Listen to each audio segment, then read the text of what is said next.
Alors, bienvenue pour ce cours de physique pour tous qui suit celui de la semaine dernière. Je vous rappelle que la semaine dernière, on a parlé de thermodynamique et du comportement de la matière quand elle est composée de beaucoup d'éléments, beaucoup d'atomes et ce qu'on peut dire sur son comportement. On a vu que la semaine dernière, on s'était contenté de décrire le comportement de gaz.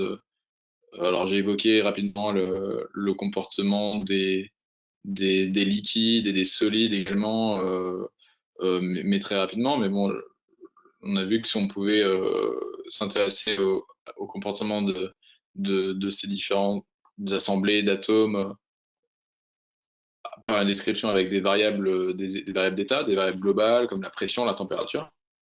On va voir aujourd'hui comment on peut rentrer plus dans le détail de cette description, et c'est le rôle de la physique statistique. Et on verra que la description en détail de ces systèmes va nous permettre, à partir de la description détaillée, de revenir au phénomène collectif, à ce qui se passe quand on prend en compte l'ensemble du système et que ces phénomènes collectifs sont parfois assez étonnants et qu'on peut les retrouver dans des descriptions de systèmes assez différents, des systèmes sociaux, en particulier des systèmes où les particules sont plus des atomes, mais sont des êtres humains. C'est de ça qu'on va parler aujourd'hui. Donc, la semaine dernière, euh, on a étudié l'évolution globale d'un système avec l'aide de variables d'état, pression, volume, température, et, euh, et les phénomènes d'ensemble on a vu qu'il y avait des phénomènes d'ensemble qui sont les transitions de phase. Donc, comme je l'évoquais à l'instant, cette semaine, on va s'intéresser à une description microscopique. Donc, ça veut dire quoi? Ça veut dire que la semaine dernière, je vous rappelle qu'on a vu que une description microscopique d'un système comme un gaz, avec un très grand nombre d'atomes qui ont chacun une position déterminée dans l'espace et une vitesse, et que ces deux variables vont évoluer, hein, donc c'est la description de la mécanique classique. Eh bien, pouvoir faire ça sur l'ensemble du système, c'est très compliqué. Et on va voir comment, cette semaine, on va pouvoir étudier ce phénomène, enfin, on va pouvoir concilier cette description microscopique qui est extrêmement complexe. On va pouvoir la faire avec une astuce, si on veut, c'est l'introduction des probabilités. C'est ça la physique statistique. C'est, Elle est beaucoup plus dans le détail que la thermodynamique, qui fait une espèce de grande moyenne. En, en gardant en tête, en gardant une description microscopique, mais en faisant une description probabiliste qui met de côté. Donc on oublie la description déterministe, on va plus savoir exactement ce qui se passe, mais on va pouvoir savoir ce qui se passe avec une certaine probabilité. On va rentrer plus dans le détail par la suite. Ce qui est évidemment la force de cette description statistique, enfin, probabiliste, qu'on appelle la physique statistique, c'est qu'elle permet de retrouver les lois d'ensemble, c'est-à-dire la moyenne. Si on prend la moyenne de ce qui se passe, on va pouvoir retrouver la pression, le lien de la pression avec la température, le volume, les équations d'état dont on a parlé la semaine dernière. On va pouvoir retrouver ces lois-ci, on va pouvoir retrouver beaucoup d'autres comportements collectifs qui peuvent être assez surprenants et qui peuvent apparaître, comme je le disais, dans d'autres systèmes également.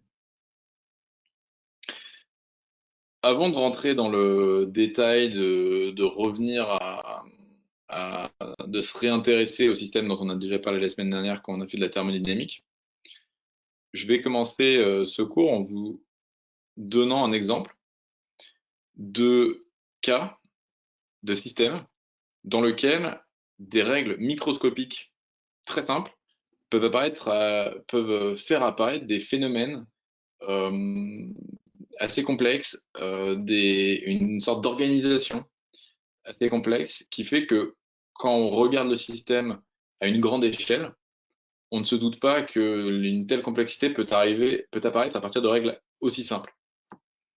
Donc, ce qu'il faut comprendre dans ce que je vais vous montrer, c'est qu'en fait, c'est un petit peu la même chose qui va se passer dans ce qu'on va raconter après. C'est toute la physique statistique dont on va parler, ce sont des systèmes qui microscopiquement obéissent éventuellement à des règles assez simples et qui ont des phénomènes qui vont donner lieu à des phénomènes collectifs assez intéressants, assez surprenants. Donc là, ce qu'on va faire, c'est qu'on va s'intéresser à un système très simple, c'est un système qui s'appelle le jeu de la vie, euh, ce qu'on appelle un automate cellulaire, qui a été imaginé par Conway dans les années 70. Et John Conway, c'est un mathématicien assez connu et assez inventif qui est décédé récemment. Et cet automate repose sur la règle suivante. Alors, si vous regardez en bas de la slide, il y a un quadrillage avec des cases blanches ou noires. Donc, c'est ça l'univers dans lequel on se place pour ce système. On a un quadrillage où chaque case est une cellule. La cellule est soit morte, soit vivante, et c'est représenté par les couleurs. Donc, si elle est vivante, si on a affaire à une cellule vivante, elle est noire, et si on a affaire à une cellule morte, elle est blanche. La règle du jeu de la vie, ça va être une règle de mise à jour. Donc, si ça, c'est l'état qu'on a à un instant donné, on va, à partir de cet état, pouvoir déduire, de manière absolument déterministe, hein, il n'y a absolument pas de probabilité pour l'instant, l'état à l'instant suivant. Comment ça? Bah, si une cellule est vivante, donc une des cellules noires cet exemple qui est donné en bas, si une cellule est vivante, si elle est entourée par deux ou trois voisins vivants, et bien à ce moment-là, elle reste vivante. Si elle est entourée par zéro ou un voisin, ou éventuellement plus de trois voisins, elle meurt au tour suivant. Alors l'idée de cette règle, hein, c'est qu'on est en train de faire ce qui s'appelle le jeu de la vie, c'est-à-dire un modèle vraiment très simple de vie qui dit quoi? Bah, qui dit qu'un endroit où il y a extrêmement peu de voisins, si une cellule vivante qui est absolument seule, bah, toute seule, elle ne va pas pouvoir survivre très longtemps. Si elle a un seul voisin vivant, elle ne va pas pouvoir survivre très longtemps. Et une cellule qui a beaucoup trop de voisins, bah, il y a une sorte de compétition pour la nourriture qu'on peut imaginer qui va apparaître, qui fait que toutes ne peuvent pas survivre. Donc une cellule entourée de trop de voisins vivants est asphyxiée et va mourir. C'est vraiment l'idée. Donc ça, c'est la règle de mise à jour pour les cellules vivantes. Et une cellule morte, elle va rester morte en général, sauf si elle est entourée par exactement trois voisins vivants, auquel cas on peut considérer que les trois voisins vivants ont mis au jour, ont fait naître une cellule. Donc c'est une sorte de reproduction, règle de reproduction, qui fait que à ce moment-là, la cellule qui était morte va ressusciter, si on veut. Donc voilà les règles très simples du jeu que je vous propose de prendre en compte pour maintenant. Un quadrillage, des cellules qui sont sur ce quadrillage soit mortes, blanches, soit vivantes, noires, et des règles de mise à jour qui font que la disposition à un instant de la disposition à un instant peut être déduite la disposition à l'instant suivant, qui est simplement si une cellule vivante est entourée par deux ou trois voisins, elle reste vivante, sinon elle meurt. Et si une cellule morte est entourée par exactement trois voisins vivants, à ce moment-là, elle devient vivante, sinon elle reste morte. Voilà. Alors, on peut se demander ce que ça donne sur l'exemple qui est donné en bas de l'écran.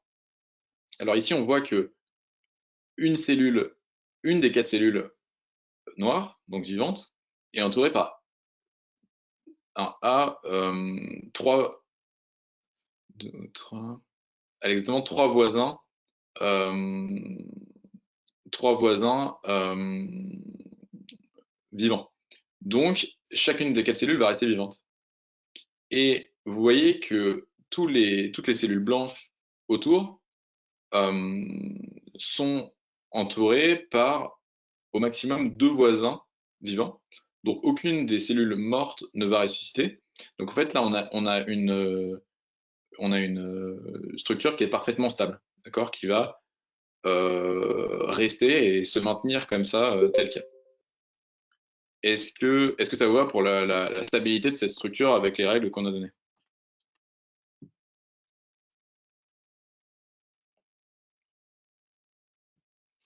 Est-ce que vous êtes d'accord là que cette structure à l'instant d'après, elle va rester exactement la même, etc. jusqu'à l'infini. Juste, j'aimerais avoir une précision. Lorsque vous dites qu'il faut qu'il y ait des cellules qui entourent ou des cellules vivantes ou mortes qui entourent une autre cellule, est-ce que vous dites les cellules qui sont juste au-dessus, en dessous, dans les quatre directions ou aussi en diagonale? Non, alors c'est il peut y avoir, il y a au maximum 8 voisins pour une cellule. D'accord. Une cellule à 8 voisins. Alors, donc, considérons, donc alors, je sais que les vidéos peuvent mal passer, donc je vais la stopper. Voilà, cette cellule, donc comme je vous disais, on a une structure ici, le carré, qui est parfaitement stable. Donc déjà, à partir de règles très simples, on a déjà des petites structures qui apparaissent, c'est que celle-ci, par exemple, est parfaitement stable. Ensuite, on peut se demander ce qui arrive à celle-ci, espèce de tiret qui est composée de trois cellules vivantes. Alors, ce qu'on voit, c'est que celle du milieu, elle a deux voisins vivants, donc elle va rester vivante, mais les deux autres extrémités vont mourir. Et par contre, il y a deux cellules mortes qui vont prendre leur place. Ah mince, j'ai raté. Et ça devient ça. Est-ce que c'est clair? Euh, Ensuite, ici, bah, évidemment, celle-ci va devenir directement, hop, va devenir ceci à nouveau. Et donc là, on a une structure qui va osciller entre cette disposition et celle-ci.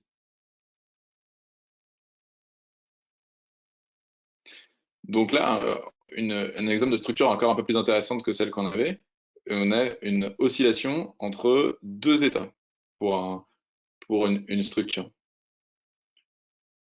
Ensuite, on peut se demander ce qui se passe quand on prend, pareil, un segment, si vous voulez, mais avec maintenant quatre cellules vivantes au départ. Donc, bon, des configurations initiales comme ça, on peut en imaginer énormément. Et là, on est vraiment en train de faire la liste des plus simples, quoi. Et bien, ce qui se passe pour celle-ci, c'est que, bon, alors je vais pas détailler ce qui se passe pour toutes les. On peut évidemment encoder ça dans un algorithme de manière très simple pour qu'il fasse une place. Voici la première étape, puis l'étape suivante. Et ça, vous pouvez vérifier que ça, c'est une disposition qui est stable. Et là, à partir d'une situation donnée, on est arrivé sur une configuration maintenant qui est stable. On peut vérifier, alors, vous pouvez vérifier qu'à partir de maintenant, si on part plus de 4 mais de 5 cellules vivantes initiales, on va avoir quelque chose qui va s'étendre pour donner 4 structures, qui sont des structures oscillantes comme on a vu au départ, avec 3 cellules vivantes alignées. Et en fait, on peut faire toute une zoologie de ces structures qui, à partir de règles très simples, il y a une diversité gigantesque de structures qui peuvent apparaître, comme le bloc, là en bas à gauche, qui est stable. Toutes ces structures ouais, alors, elles ont alors, toutes ces structures, si je dis pas de bêtises, sont des structures qui sont stables, qui ne bougent absolument pas. Et puis, on peut faire une zoologie des structures qui sont oscillantes, qui oscillent entre deux états au cours du temps. Donc, le clignotant, là, qu'on a vu avec les trois cellules. Et puis, en voilà deux autres, là, je ne sais plus, je connais pas leur nom. Donc, déjà, une sorte de richesse dans ces choses-là, parce qu'on a des choses qui peuvent se conserver dans le temps, soit avec un seul état, soit en oscillant entre des états. Mais on a des choses encore plus étonnantes. À partir d'une certaine condition initiale, on peut voir des choses étonnantes apparaître, comme celle qui est au bout de la flèche rouge. Alors, je ne sais pas si vous voyez très bien au cours de l'avancement de la vidéo sur votre écran, mais en fait, c'est ces trois, celles qui est en haut de l'écran et les deux qui sont indiquées par des flèches rouges en bas, sont des structures qui, au cours de l'avancement de la vidéo et de l'avancement du système, se déplacent. Donc, il y a aussi des structures qui se recomposent elles-mêmes, identiquement à elles-mêmes au bout d'un certain nombre de tours, mais décalées d'un certain nombre de cases. C'est ce qu'on appelle les planeurs, des structures qui se déplacent. Et alors, elles peuvent être beaucoup plus complexes, comme celle-ci, qui, donc si je vous le mets un certain nombre d'étapes plus loin, retrouve avec exactement la même structure, mais décalée d'un certain nombre de cases. Et on peut avoir des structures qui soient une sorte de canon à planeur, une sorte de structure qui se conserve identiquement à elle-même, comme la structure qui est en bas à gauche de votre écran, mais qui, au fur et à mesure de l'évolution, va créer des planeurs, va créer de manière répétée des planeurs qui vont se déplacer. Je sais pas si vous là c'est clair. Donc la structure qui est en bas à gauche de l'écran, elle se conserve identiquement elle-même en éjectant un certain nombre tous les, je sais pas, 10, 15 tours, un planeur une suite de planeurs qui tous se déplacent dans une direction donnée. Puis on peut faire des structures beaucoup plus compliquées, comme une structure qui se conserve identiquement à elle-même en se déplaçant et qui crée des structures qui sont des canons à planeur, comme la structure qui est sous vos yeux ici. Donc là, vous voyez qu'on a cette espèce d'armada, elle se déplace, et elle se déplace en laissant derrière elle, en construisant derrière elle, des structures qui sont des canons à planeur. Est-ce que tout ça est à peu près clair? Je sais que le taux de rafraîchissement de la vidéo sur cette application est pas parfaite, donc je ne sais pas si vous avez pu suivre tous les plans euh, avec un enchaînement idéal. Est-ce que vous avez des questions sur ces structures, sur ça?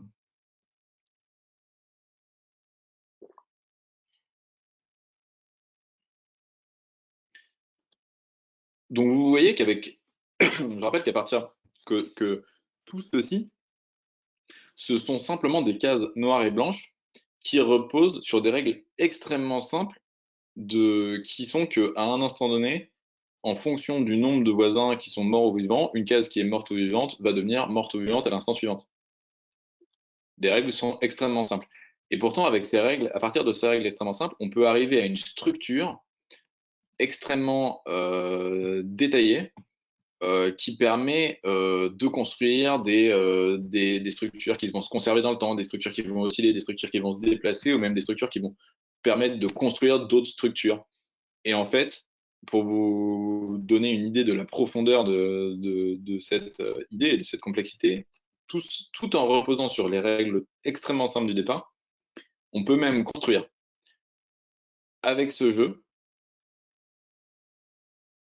une sorte de macrostructure alors donc chacun de ces tout petits pixels blancs que vous avez à l'écran est une des cases du jeu de départ, hein, du jeu de la vie dont je vous ai parlé, qui se comporte suivant les règles que je vous ai prescrites. Et bien en fait, on peut montrer qu'avec les espèces de structures un peu complexes que je vous ai montrées, on peut construire des espèces de cases qui vont être construites, qui vont être remplies, comme vous pouvez le voir ici, par en fait la dernière structure que je vous ai montrée, qui sont des espèces de canons à planeur qui vont pouvoir remplir une case. Donc en fait, on va pouvoir construire une espèce de macro-case, comme un espèce de gros pixel, qu'on va remplir avec des planeurs, là, comme ça, ou non. Et en fait, on peut construire ça de manière très intelligente, de sorte à ce que, vu de loin, ça fasse une sorte de jeu de la vie. Et en fait, on peut construire exactement quelque chose qui va se mettre à jour suivant les règles du jeu de la vie. Donc en fait, avec le jeu de la vie, on peut construire une sorte d'énorme jeu, une sorte de machine qui va reproduire le jeu de la vie. Et en fait, on peut même montrer que on peut construire, on peut faire n'importe quel calcul, on peut reproduire n'importe quel résultat de n'importe quel ordinateur avec cette structure qui pourtant repose sur des règles d'actualisation extrêmement simples. Donc voilà pour cette introduction sur le passage, si l'on veut, de microscopique de règles très simples aux structures vues de loin, globales et aux phénomènes collectifs, si on veut, que ça peut faire intervenir. Et ce qui, finalement, c'est un peu le message de ce cours aujourd'hui, c'est que connaître parfaitement des règles microscopiques, des règles que des agents respectent, ça ne donne pas directement, ou alors, enfin, ça peut quand même, ça peut donner des comportements collectifs, des comportements émergents, des comportements qui apparaissent quand on agrège tous les agents ensemble, qui peuvent être extrêmement étonnants et qui n'étaient pas du tout intuitifs ou pas du tout évidents à partir des règles microscopiques. Alors, on a vu, bon, ça, c'est ce que Phil Anderson, qui est un prix Nobel, euh, appelé, donc, si on veut, more is different,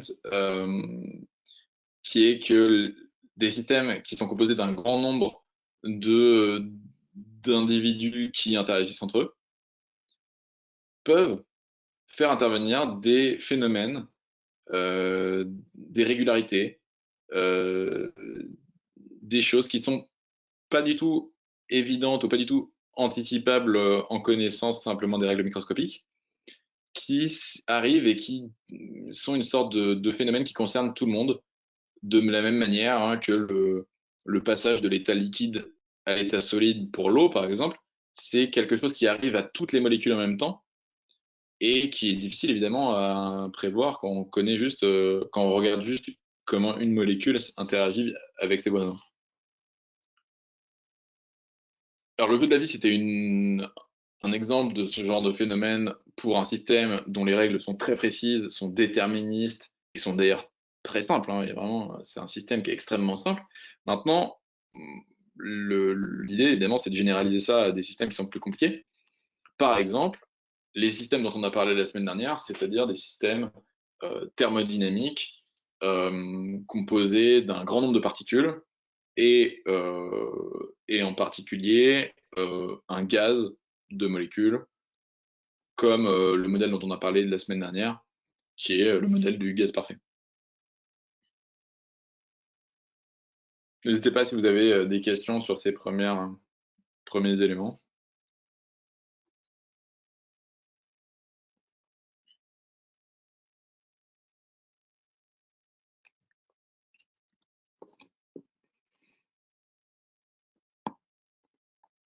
Alors, je vous rappelle le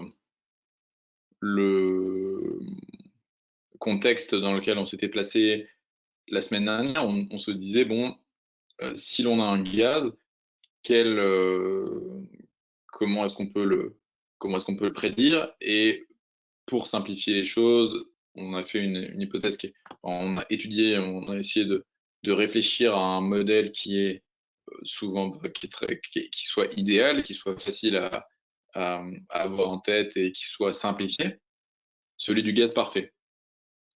Donc un gaz, je vous rappelle, c'est un ensemble d'atomes ou de molécules qui sont faiblement liés, qui sont donc quasiment indépendants dans l'espace où ils évoluent. Et pour le cas du gaz parfait, ce qu'on suppose pour avoir un système un peu idéal, qui soit pas excessivement compliqué, ce qu'on suppose, c'est que les particules sont ponctuelles, qu'elles occupent pas de place, donc on peut en mettre autant qu'on veut, sont ponctuelles, et puis elles sont sans interaction, c'est-à-dire qu'elles peuvent interagir avec des chocs, mais elles interagissent pas autrement. Donc on suppose qu'elles sont neutres, on suppose qu'elles voilà qu'elles vont pas s'attirer ou se repousser en dehors des chocs entre particules comme des balles de billard si vous voulez. Et on avait vu hein, la semaine dernière que bon il y a certains gaz qui en fait s'ils sont suffisamment dilués respectent très bien ce modèle, comme le diazote ou le dioxygène. Et donc ce qu'on a fait la semaine dernière, c'est de considérer ce système-là et puis de considérer des variables globales, des variables moyennes sur ce système qui est composé d'un grand nombre de particules. C'est des variables comme, je le rappelle, hein, la pression, c'est-à-dire à quel point ces particules poussent sur les parois, le volume, la température, on a parlé de l'entropie, on a parlé de différentes variables d'état comme ça. Mais ça, évidemment, c'est une description qui n'est pas extrêmement précise, puisqu'elle ne peut pas faire beaucoup mieux que me dire des choses sur la moyenne ou l'ensemble des constituants de ce gaz. Alors, c'est déjà très bien, mais la question qu'on va se poser finalement, c'est est-ce qu'on peut pas faire mieux? Est-ce qu'on peut pas quand même essayer de s'attaquer à ce problème très compliqué, on l'a dit, qui est le déplacement simultané et les chocs, etc., de toutes ces particules en même temps. On peut se poser une question, enfin, ce qu'on va utiliser principalement, enfin, ce qu'on va utiliser pour ça, c'est un outil euh, qui est l'outil des probabilités. Alors pourquoi? Bah parce que simplement, comme je l'ai rappelé tout à l'heure, c'est un problème qui est extrêmement compliqué, le problème qu'on est en train de regarder ici. C'est un problème qui est extrêmement compliqué parce qu'il y a un nombre faramineux de particules et que pour chacune de ces particules, j'ai besoin d'avoir sa position et sa vitesse, donc 6 paramètres, puisqu'il y a 3 coordonnées dans l'espace pour chacun des deux. 6 six variables pour chacune de ces 10 puissance 23 particules. Ça fait ça fait un nombre extrêmement grand de particules, enfin de variables, pardon, qui évoluent simultanément. Et donc, suivre de manière déterministe, en connaissant tout, ce système, c'est très compliqué. C'est impossible. Donc, quand on n'a pas d'information, qu'est-ce qu'on fait? Quand il nous manque de l'information, eh bien, finalement, on utilise les probabilités. Ça fait quoi les probabilités? Bah, c'est justement l'étude de phénomènes qui sont caractérisés par le hasard et l'incertitude. C'est ce qu'on utilise quand on ne sait pas exactement tout ce qui concerne le système qu'on est en train d'étudier. Alors, par exemple, le dé. Un dé, c'est quoi? Bah, c'est simplement un système qui peut nous donner 6 résultats possibles et sur lequel on n'a aucune information a priori sur la sortie, l'issue de l'expérience qu'on réalise. Quand je, quand je tire un dé, euh, il y a énormément de choses qui influent sur le résultat final.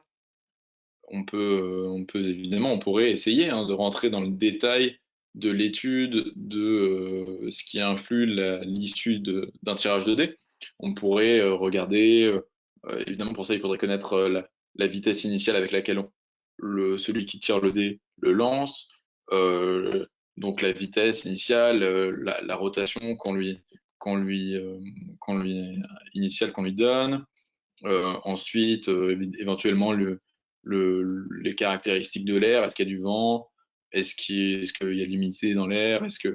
Quel est le type de surface sur laquelle il va atterrir? Est-ce que c'est une table en bois plus ou moins lisse, plus ou moins, euh, avec toutes ces informations, on pourrait prédire enfin, on pourrait tenter d'étudier avec beaucoup d'informations comme ça, on pourrait essayer de comprendre vers quelle face il irait. Mais sans cette information,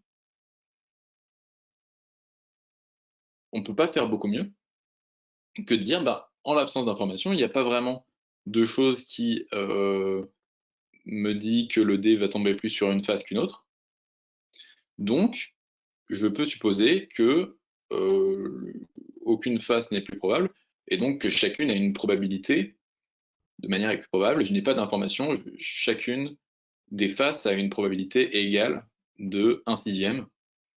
Donc, en moyenne, une fois sur 6, quand je tire un dé, je tombe sur le 1. Une fois sur 6, je tombe sur le 2. Une fois sur 6, je tombe sur le 3, etc. Donc, la théorie des probabilités, hein, c'est vraiment qui a des développements mathématiques très profonds et très impressionnants, très importants. C'est quand même à l'origine, hein, enfin, je veux dire, à l'origine, c'est fondamentalement, c'est une théorie de l'absence d'information. C'est une théorie de qu'est-ce qu'on peut dire avec l'information qu'on a, c'est-à-dire globalement le moins possible. Donc c'est la question qu'on va se poser ici. Et dans notre cas, on a notre gaz parfait, c'est-à-dire nos n, avec n très grand, particules qui sont dans la boîte. Et la question c'est, si je prends une particule en particulier, je sais que si je veux faire une étude de mécanique classique, je dois savoir où elle est et dans quelle vitesse elle va. Mais évidemment, je ne le sais pas avec précision. Et donc, on peut, typiquement, on va se demander où se trouve une particule. Alors, est-ce que vous avez une idée de comment est-ce qu'on pourrait faire, donc avec la théorie des probabilités, quelle serait la première réponse qu'on a envie de donner sur la position d'une particule dans cette boîte?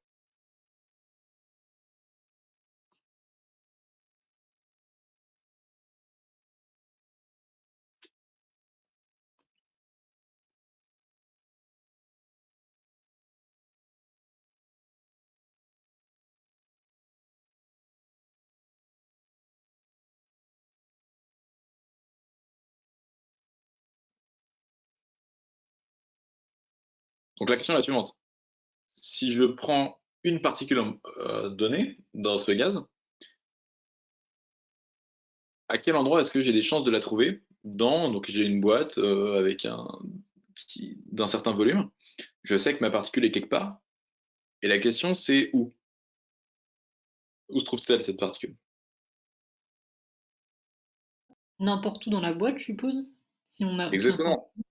On sait qu'elle est quelque part, mais il n'y a rien, a priori, ne nous permet de dire qu'elle est plus à un endroit qu'un autre. Donc de la même manière qu'on a une probabilité équiprobable pour un dé d'obtenir n'importe quelle face, bah, la réponse évidente à cette question, qu'on a en tout cas en l'absence d'information, c'est que finalement la particule elle se trouve n'importe où dans la boîte. Donc en fait, on a une probabilité uniforme de la trouver. Donc ça veut dire que si, si je regarde une certaine région, évidemment, euh, donc là on fait la différence il y a une petite différence avec le cas du dé, c'est que dans le dé on a un nombre fini d'issues possibles, on en a 6. Pour une position dans une boîte, évidemment, il y a un nombre infini d'endroits où elle peut se trouver. Mais en gros, ce qu'il faut se dire, c'est si je prends une petite boîte avec un petit volume donné à un endroit, j'aurai la même probabilité de trouver ma particule dans ce petit volume donné que à n'importe quel autre endroit, c'est-à-dire pour n'importe quelle autre disposition de ce petit volume donné. Est-ce que c'est clair pour la probabilité uniforme qu'on a de trouver la particule dans la boîte?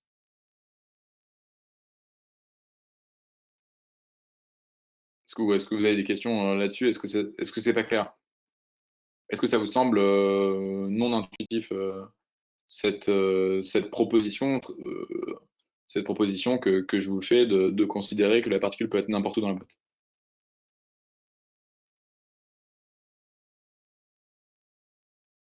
Non, ça va. Très bien. Je vais juste faire une remarque, c'est que vous auriez pu me dire, mais oui, d'accord, mais si il y a la gravité, par exemple, si je considère que j'ai un poids, que ces particules, elles sont quand même sujettes au poids, à ce moment-là, elles sont attirées vers le bas. Donc j'ai plus de chances de les trouver vers le bas que vers le haut. Est-ce que on est d'accord avec ça? Si je considère que je sais pas, que c'est, qu'est-ce que je peux avoir? Je peux considérer par exemple l'atmosphère. D'accord? L'atmosphère, c'est une espèce de l'air qui est au-dessus de la surface terrestre. C'est une sorte de grande boîte avec des particules dedans. Et ben, ces particules, je les trouve beaucoup plus à la surface de la Terre que à l'altitude de la Station spatiale internationale. Vous êtes d'accord avec ça?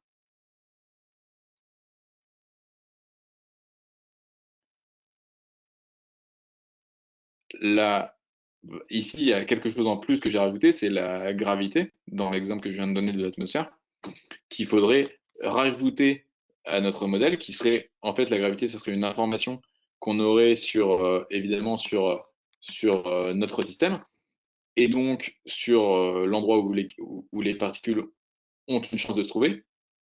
Mais ici, donc ça serait quelque chose en plus à prendre en compte. Donc ici, en fait, on le prend pas en compte et c'est pour ça que, en l'absence de gravité qu'on néglige complètement ici dans notre exemple, on prend vraiment la chose la plus simple qu'on peut imaginer, eh bien, en l'absence de quelque chose qui me contraindrait mon système comme la gravité, aucune contrainte qui fait que c'est plus avantageux pour la particule ou quoi que ce soit d'être à un endroit plutôt qu'un autre. Donc une probabilité uniforme, et c'est vraiment la chose la plus simple que je peux imaginer. Alors ici, on a quelque part répondu déjà à la moitié de la question, ok. Parce que la question c'était, bon, considérons que j'ai envie de décrire de manière microscopique mon système. Je rappelle que j'ai besoin de connaître la position d'une particule et sa vitesse pour avoir une description un peu mécanique classique quoi, de la situation. Et ici, on s'est déjà dit, bon, finalement, les particules, elles peuvent être n'importe où. C'est vraiment assez intuitif. Maintenant, on va essayer de comprendre à quelle vitesse elles vont. Alors pour ça, je vais vous parler une distribution de probabilité qui est très importante. Quelque part, une autre distribution, parce que la distribution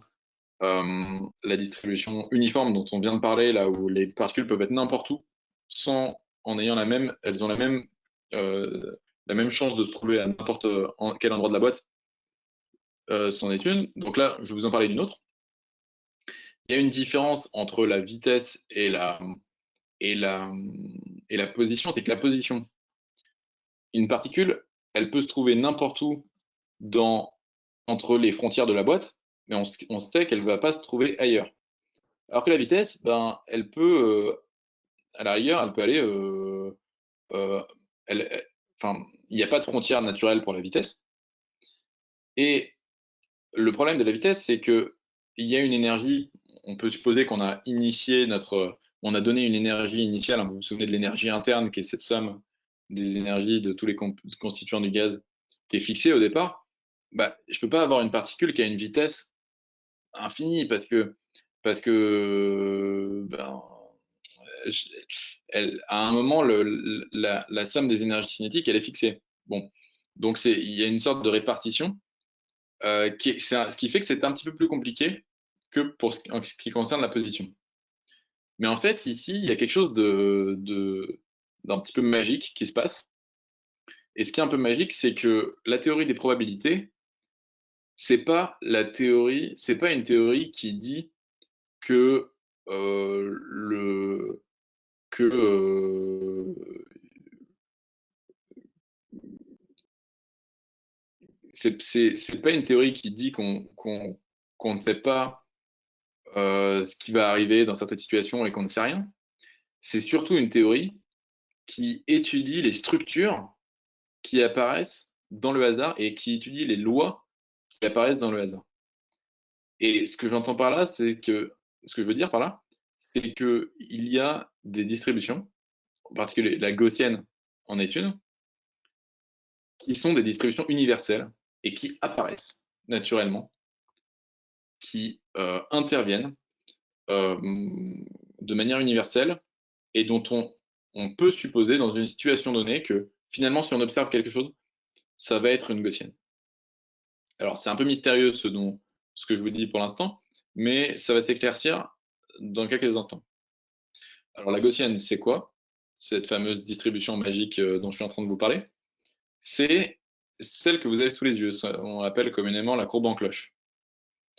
Alors, P de X, ça veut dire quoi? C'est la propension.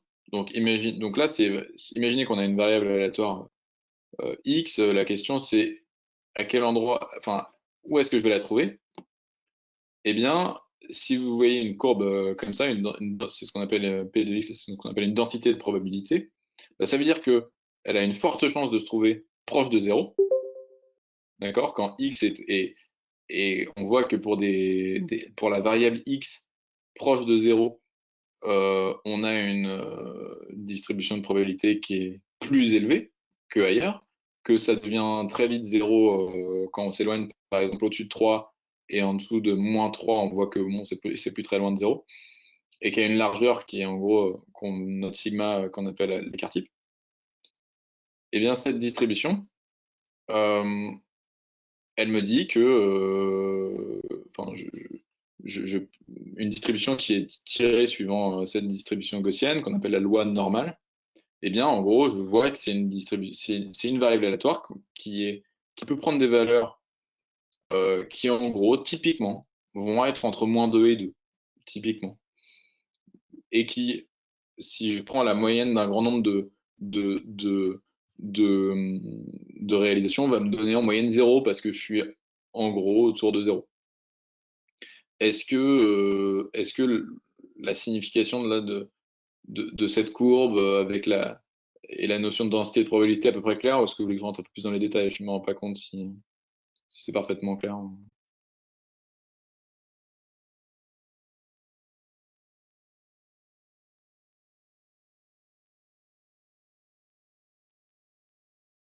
N'hésitez pas à me poser des questions si vous en avez.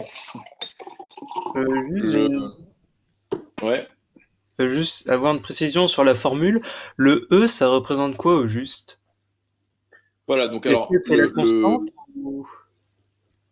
donc E, c'est la constante de l'air, c'est 2,7 en gros. Ah, ok. C'est cette formule, enfin comment dire, cette courbe dont je vous dis qu'elle a un caractère universel et que je vous ai dessiné, elle obéit, euh, enfin, elle est donnée analytiquement par la formule qui est à gauche.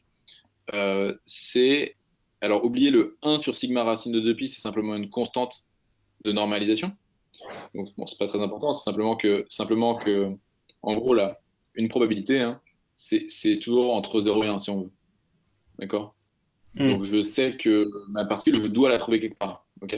Par exemple, si c'est une particule, si c'est bon, une variable aléatoire qui est distribuée selon cette loi, je dois la trouver quelque part. Et donc quand je fais le calcul, ben, quelle est la probabilité que je la trouve n'importe où? Bah, c'est une certaine intégrale de cette distribution. Eh bien, je dois trouver 1. D'accord? Donc ça fixe forcément une constante qui est devant, qui est ce 1 sur sigma racine de 2pi. Mais ce qui est très important, c'est surtout ce exponentiel de moins x2 sur 2 sigma 2. Donc c'est simplement, sigma, c'est la constante qui, qui spécifie la largeur de la distribution. Donc si sigma est très très grand, à ce moment-là, je vais avoir une très grande largeur pour ma, pour ma, pour ma distribution. Si sigma est tout petit, je vais avoir une très petite largeur. Et cette courbe, en fait, c'est exponentielle. En gros, si j'oublie les constantes, c'est exponentielle de moins x au carré.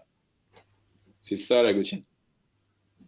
Tout le reste, ce sont des constantes qui dépendent de x. C'est en gros quelque chose qui est exponentiel de moins x au carré. Ok. Donc c'est ça la courbe en cloche, la gaussienne. Et c'est en fait une distribution qui est universelle dans un sens qu'on va voir juste après.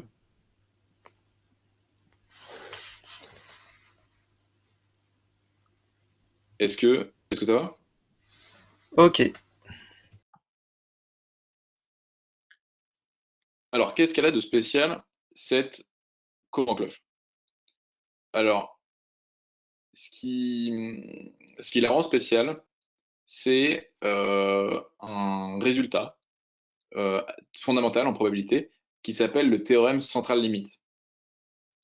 Alors, je vais, on verra un petit peu ce qu'il y a écrit sur la gauche de la slide plus tard. Ce que je vous propose, c'est avant tout de regarder cette, une sorte d'expérience, une sorte d'expérience là qui est présentée sur la droite là avec cette, ce qu'on appelle une planche de Galton.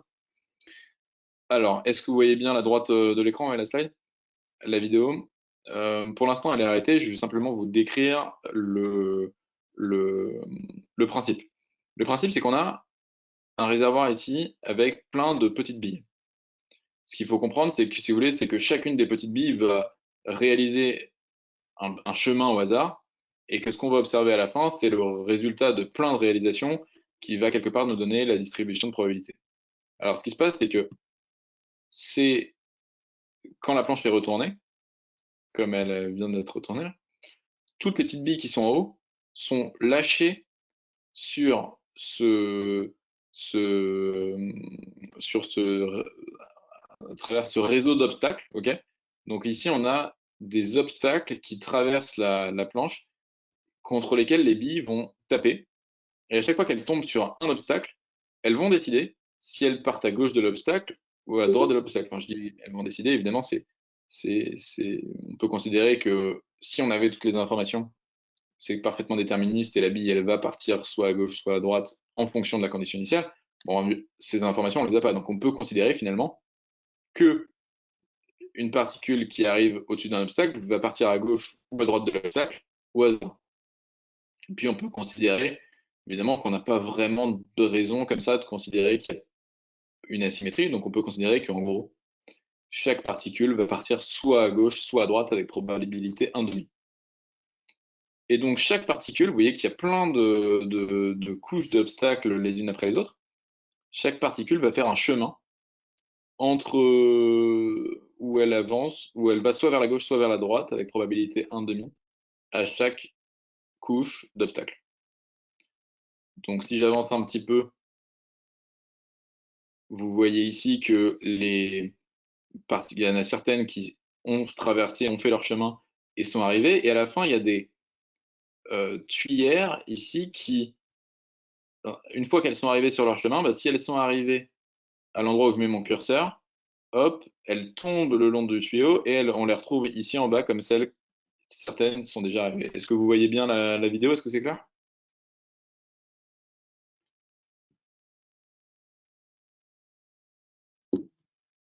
Ouais, bah, n'hésitez pas à vous manifester s'il y a un problème.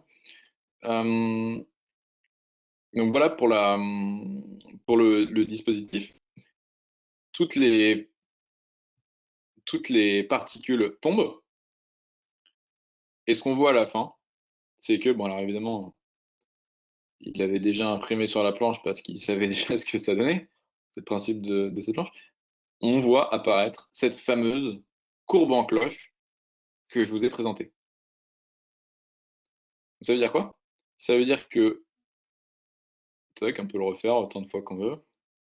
Si je repars mets la planche dans l'autre sens, je le refais. Nouvelle expérience. On vient de faire 2 fois l'expérience dans la vidéo. Et voilà, on retombe à nouveau sur la courbe en cloche.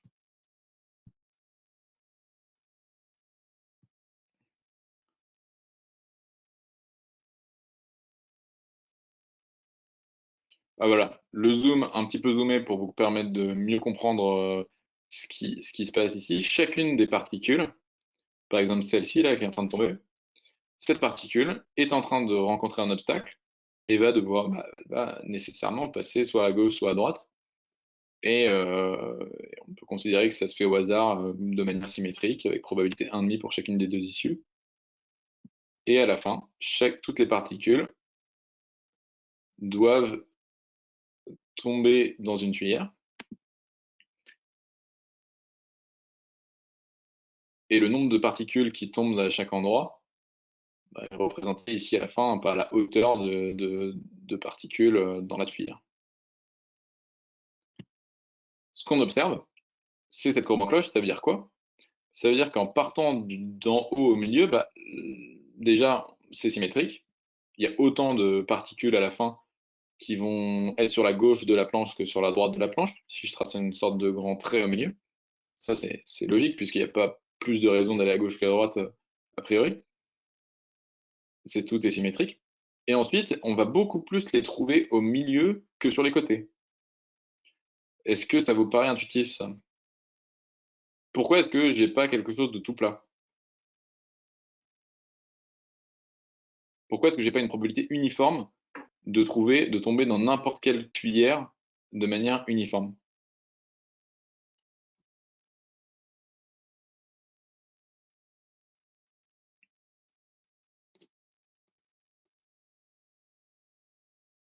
Parce que toutes les billes partent du centre à l'origine. Si jamais elles étaient distribuées sur l'ensemble de la planche, dans ce cas-là, il me semble que les probabilités seraient uniformes.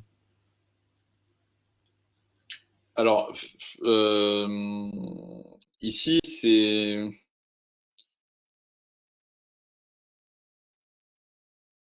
ça serait un petit peu compliqué parce qu'il y a des murs sur les côtés.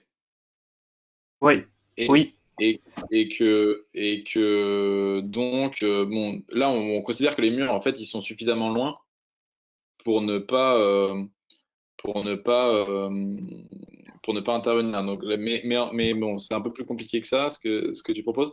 Mais en particulier, non, enfin, ça donnerait pas facilement quelque chose d'uniforme. Mais quelque part, c'est pas la question que je pose en fait. La question que je pose, c'est pourquoi est-ce qu'à partir de ce truc-là où je les lance tout au milieu, pourquoi est-ce que j'ai pas quelque chose d'uniforme?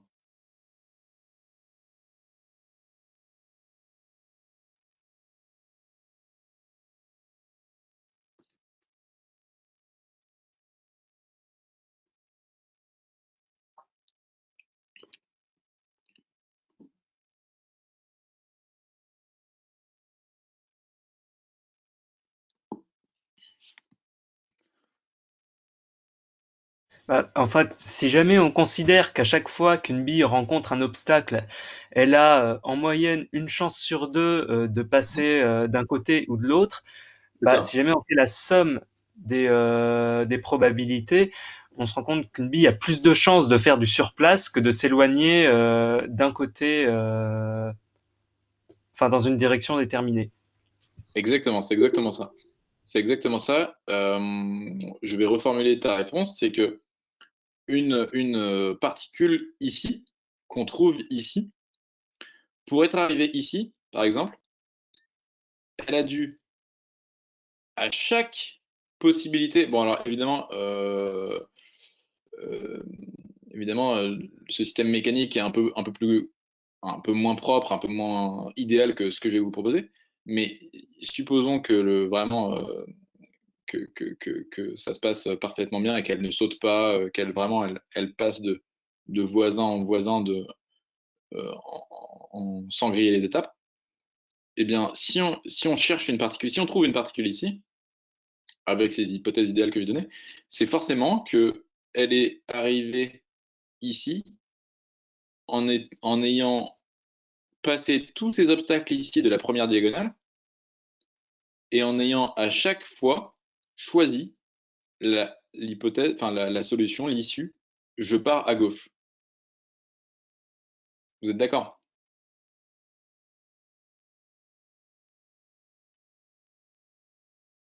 Oui, oui.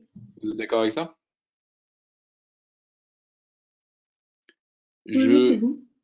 une particule qui vient ici, à chaque fois, pour être arrivée tout au bout, c'est-à-dire très loin du centre dont elle est partie, elle a dû à chaque fois choisir l'issue, je pars à gauche à chaque obstacle qu'elle a rencontré. Mais ça, si je compte le nombre de trajectoires qui fait ça, il y a une seule trajectoire qui fait ça. Euh, et à chaque fois, évidemment, elle le fait avec une proba 1,5 à chaque fois. Mais une trajectoire, si je prends une bille qui est arrivée ici, par exemple, cette bille, elle a pu arriver en faisant un grand nombre de trajectoires. Parce qu'elle a pu partir à gauche pendant un certain temps, puis à droite pendant un certain temps. Ou alors elle a pu faire gauche-droite, gauche-droite, gauche-droite, gauche-droite, gauche-droite et arriver là où elle est. Ou alors elle a pu faire à droite pendant un certain temps, puis à gauche pendant un certain temps. Et en fait, un grand nombre de trajectoires qui lui permet d'arriver à cet endroit-là. Donc en fait, une trajectoire donnée, si je prends une trajectoire donnée, eh bien, une série de gauche, droite, gauche, droite, droite, gauche, etc. Une trajectoire, chacune, ça me donne un choix pour chacune des couches qu'elle traverse. Donc, ça à chaque fois c'est un choix, donc c'est une trajectoire qui va arriver avec une probabilité 1,5 pour le premier choix, 1,5 pour le deuxième choix, etc. Donc 1,5 puissance le nombre de choix. Mais la grosse différence, c'est que donc toutes les trajectoires en fait ont la même probabilité, c'est ça que je viens de dire. Mais la grande différence, c'est le nombre de trajectoires qui existent. Parce que pour arriver ici, c'est une sorte de déviation parce que j'ai très peu de trajectoires qui me permettent d'aller aussi loin, alors qu'ici j'ai un grand nombre de trajectoires. C'est ça la différence. En fait, c'est ça, c'est parce que la gaussienne et comment dire, la distribution qu'on obtient avec naturellement en faisant ça, qu'en fait elle se retrouve partout. Parce que ce qu'on observe, En fait, c'est que j'ai pas vraiment besoin, si vous voulez, d'avoir exactement le système, enfin les règles microscopiques, vous voyez, qui sont je pars soit à gauche, soit à droite. En fait, ça aurait pu être quelque chose d'un petit peu plus compliqué. J'aurais quand même eu une gaussienne à la fin. Bon, alors c'est pas tout à fait ce que. Bon, je vous ai pas donné un truc de généralité ici. Alors je vais passer à la gauche de la slide. Ici, je vous ai donné directement, bon, juste avec des petites formules, le contexte qu'on a exactement ici, c'est-à-dire que supposons que je définisse grand N variables aléatoires que j'indice par un indice K. Donc il y a Y1, Y2, etc., Yn, et que chacune de ces variables aléatoires vaut plus ou moins 1 avec probabilité 1,5. Donc si vous voulez, chacune de celles-là, chacune des Y, c'est simplement, je tire une pièce de monnaie, si c'est pile, ça vaut 1, si c'est face, ça vaut moins 1. À ce moment-là, l'endroit où j'arrive, bah, je peux voir ça simplement comme la somme. La somme, j'ai n des choix qui sont faits, avec proba 1,5 chacun, et l'endroit où j'arrive à la fin, c'est la somme.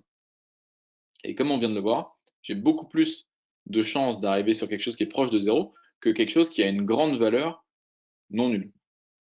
Et en fait, le théorème central limite, il me dit que par exemple pour ce système, donc le théorème central limite, c'est le théorème qui me dit que, en gros, xn, quand n devient grand, ça devient une gaussienne. Et bon, j'ai mis la racine de n simplement que quand xn devient grand, l'écart type augmente en racine de n. Bon, en gros, la courbe gaussienne, c'est la courbe universelle vers laquelle tendent ce genre de variables aléatoires. Et en fait, je dis universelle parce que ça ne concerne pas uniquement le problème où j'ai YK qui vaut plus ou moins 1 avec proba 1,5. Je peux avoir quelque chose de plus compliqué. Par exemple, je pourrais avoir plus 1 avec proba 1 tiers, 0 avec proba 1 tiers, moins 1 avec proba 1 tiers. Ça tendrait quand même vers une gaussienne. Et on peut imaginer une foule de systèmes différents. Je ne vais pas rentrer évidemment dans l'abstraction, mais en fait, la gaussienne est une courbe que j'ai dès que je prends un grand nombre d'issues aléatoires et que j'en fais une moyenne.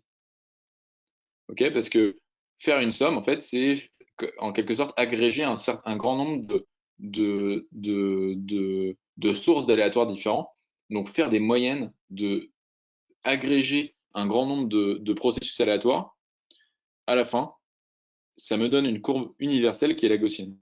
Donc en ce sens, et ça c'est ce qu'on appelle le théorème central limite, en ce sens, la courbe gaussienne est une distribution universelle qu'on trouve dans énormément de, de situations différentes. C'est-à-dire que si vous prenez, je sais pas, tous les étudiants de l'école normale et que vous regardez quelle taille ils ont, eh bien, vous allez, à peu de choses près, tomber sur une gaussienne dont le centre est la moyenne et la taille moyenne, et l'écart type, et en gros, ça va être 1,65 m, peut-être 1,65 m, 1,70 m, avec 10, 15, 15, 20 cm d'écart type. Et là, évidemment, on est très loin de ajouter 1 ou moins 1 avec proba 1,5. On est sur quelque chose qu'on ne peut pas décrire de manière aussi simple, mais comme c'est une courbe universelle, comme ça, en fait, on va très vite. Enfin, c'est une sorte de loi des probabilités qui est que énormément de choses tendent vers cette distribution. Est-ce que vous avez des questions sur la gaussienne?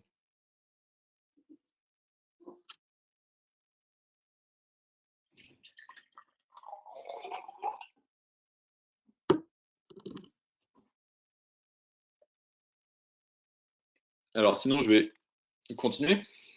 Et ce qu'on a dit, bien sûr, c'est que on était en train de rechercher hein, la distribution des vitesses de mes particules dans ma boîte. Alors bon, comme je vous ai dit que la gaussienne, c'était quelque chose de fondamental, évidemment, on peut se douter que on va s'en servir. Alors, premier point, la vitesse, on peut l'exprimer de différentes manières. La vitesse, c'est un vecteur en 3 dimensions, d'accord? C'est une flèche dans l'espace dont la longueur indique la vitesse de déplacement et dont la direction indique la direction, c'est bon. Et évidemment, de la même manière qu'il n'y avait pas position, euh, de position préférentielle pour la particule, il n'y a pas de direction préférentielle pour sa vitesse. Donc la direction vue comme n'importe quelle direction de l'espace, c'est une variable aléatoire qui va être distribuée de manière uniforme. Il n'y a pas de préférence.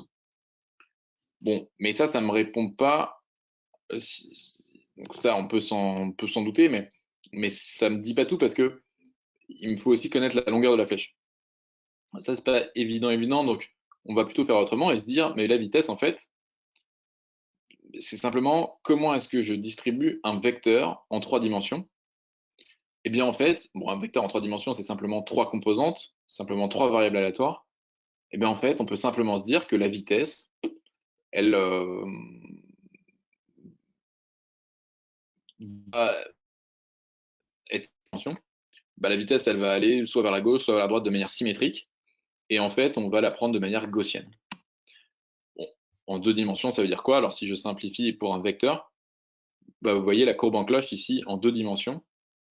Bah, c'est simplement une courbe en cloche pour les x et y en même temps. Et donc le vecteur, il a une densité, une distribution, une densité de probabilité qui est donnée par ici la fonction à 2 dimensions dans le plan. Donc j'ai beaucoup de chances d'avoir quelque chose qui est proche de 0 et qui a une symétrie par rotation. Donc j'ai aucune direction préférentielle avec cette distribution. Donc ça respecte bien la condition que je donnais tout à l'heure.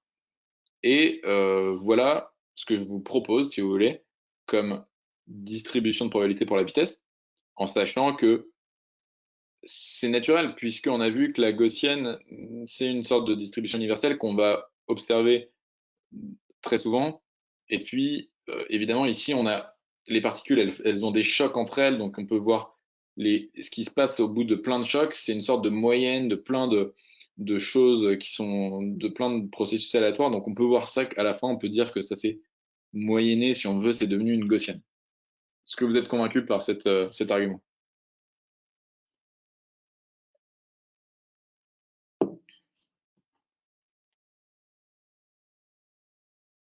Alors on va dire que oui. Et donc à la fin, qu'est-ce qu'on peut en tirer? Donc pour aller un tout petit peu plus loin, bon là c'est vraiment, je rentre un petit peu dans les détails, mais c'est vraiment pas très important. Bah, on peut se demander, ok, si on prend cette hypothèse pour la distribution du vecteur vitesse, on peut se demander, d'accord, mais alors qu'est-ce que ça me donne comme longueur de la flèche, d'accord, comme vitesse nominale en mètres par seconde, donc qu'est-ce que ça me donne comme, comme, euh, comme norme pour le vecteur, non, c'est juste la longueur de la flèche. Et en fait, bon, je vous fais pas le calcul, mais en gros, ça me donne quelque chose. Ça me donne bon, voilà, ça me donne cette distribution pour V, la vitesse. En gros, à peu de choses près, c'est une gaussienne. Il y a simplement un V carré qui arrive devant. C'est pas très important. Euh, et ça ressemble à cette, euh, à à ce que vous avez sur la gauche de l'écran. Et ce qu'on peut proposer, c'est que l'écart type, vous voyez, le KBT, c'est ce qui a remplacé dans la gaussienne de tout à l'heure le sigma 2, donc en gros c'est l'écart type. L'écart type de la vitesse, il dépend de la température. Donc vous voyez que sur la gauche, en fonction de la température qu'on a introduit la semaine dernière, ben, je vais avoir une différente distribution de la vitesse. Et donc si pour une température T2 qui est plus grande que T1, eh ben, je vais avoir une probabilité plus grande d'avoir une vitesse plus grande. Et donc ma distribution se déplace un peu vers la droite, s'étend, s'élargit, et de sorte que je vais avoir des vitesses en moyenne, je vais pouvoir avoir des particules qui en moyenne vont plus vite. Et je vous rappelle que ça, en fait, c'est rien d'autre que la définition de la probabilité, de la température, pardon, qu'on avait donnée la semaine dernière, parce qu'on avait dit que la moyenne de l'énergie cinétique microscopique, c'était 3,5 kBT. Alors ça, c'est vraiment ce qu'on a dit, c'est comme ça qu'on a défini la température la semaine dernière. Et en fait, bon, pareil, je vous épargne le calcul, je l'ai mis vraiment pour ceux que ça intéresse le plus. La moyenne de l'énergie cinétique, c'est la moyenne de quelque chose qui dépend de V carré. Et en fait, on peut directement le calculer avec la, la formule que je vous ai écrite en haut.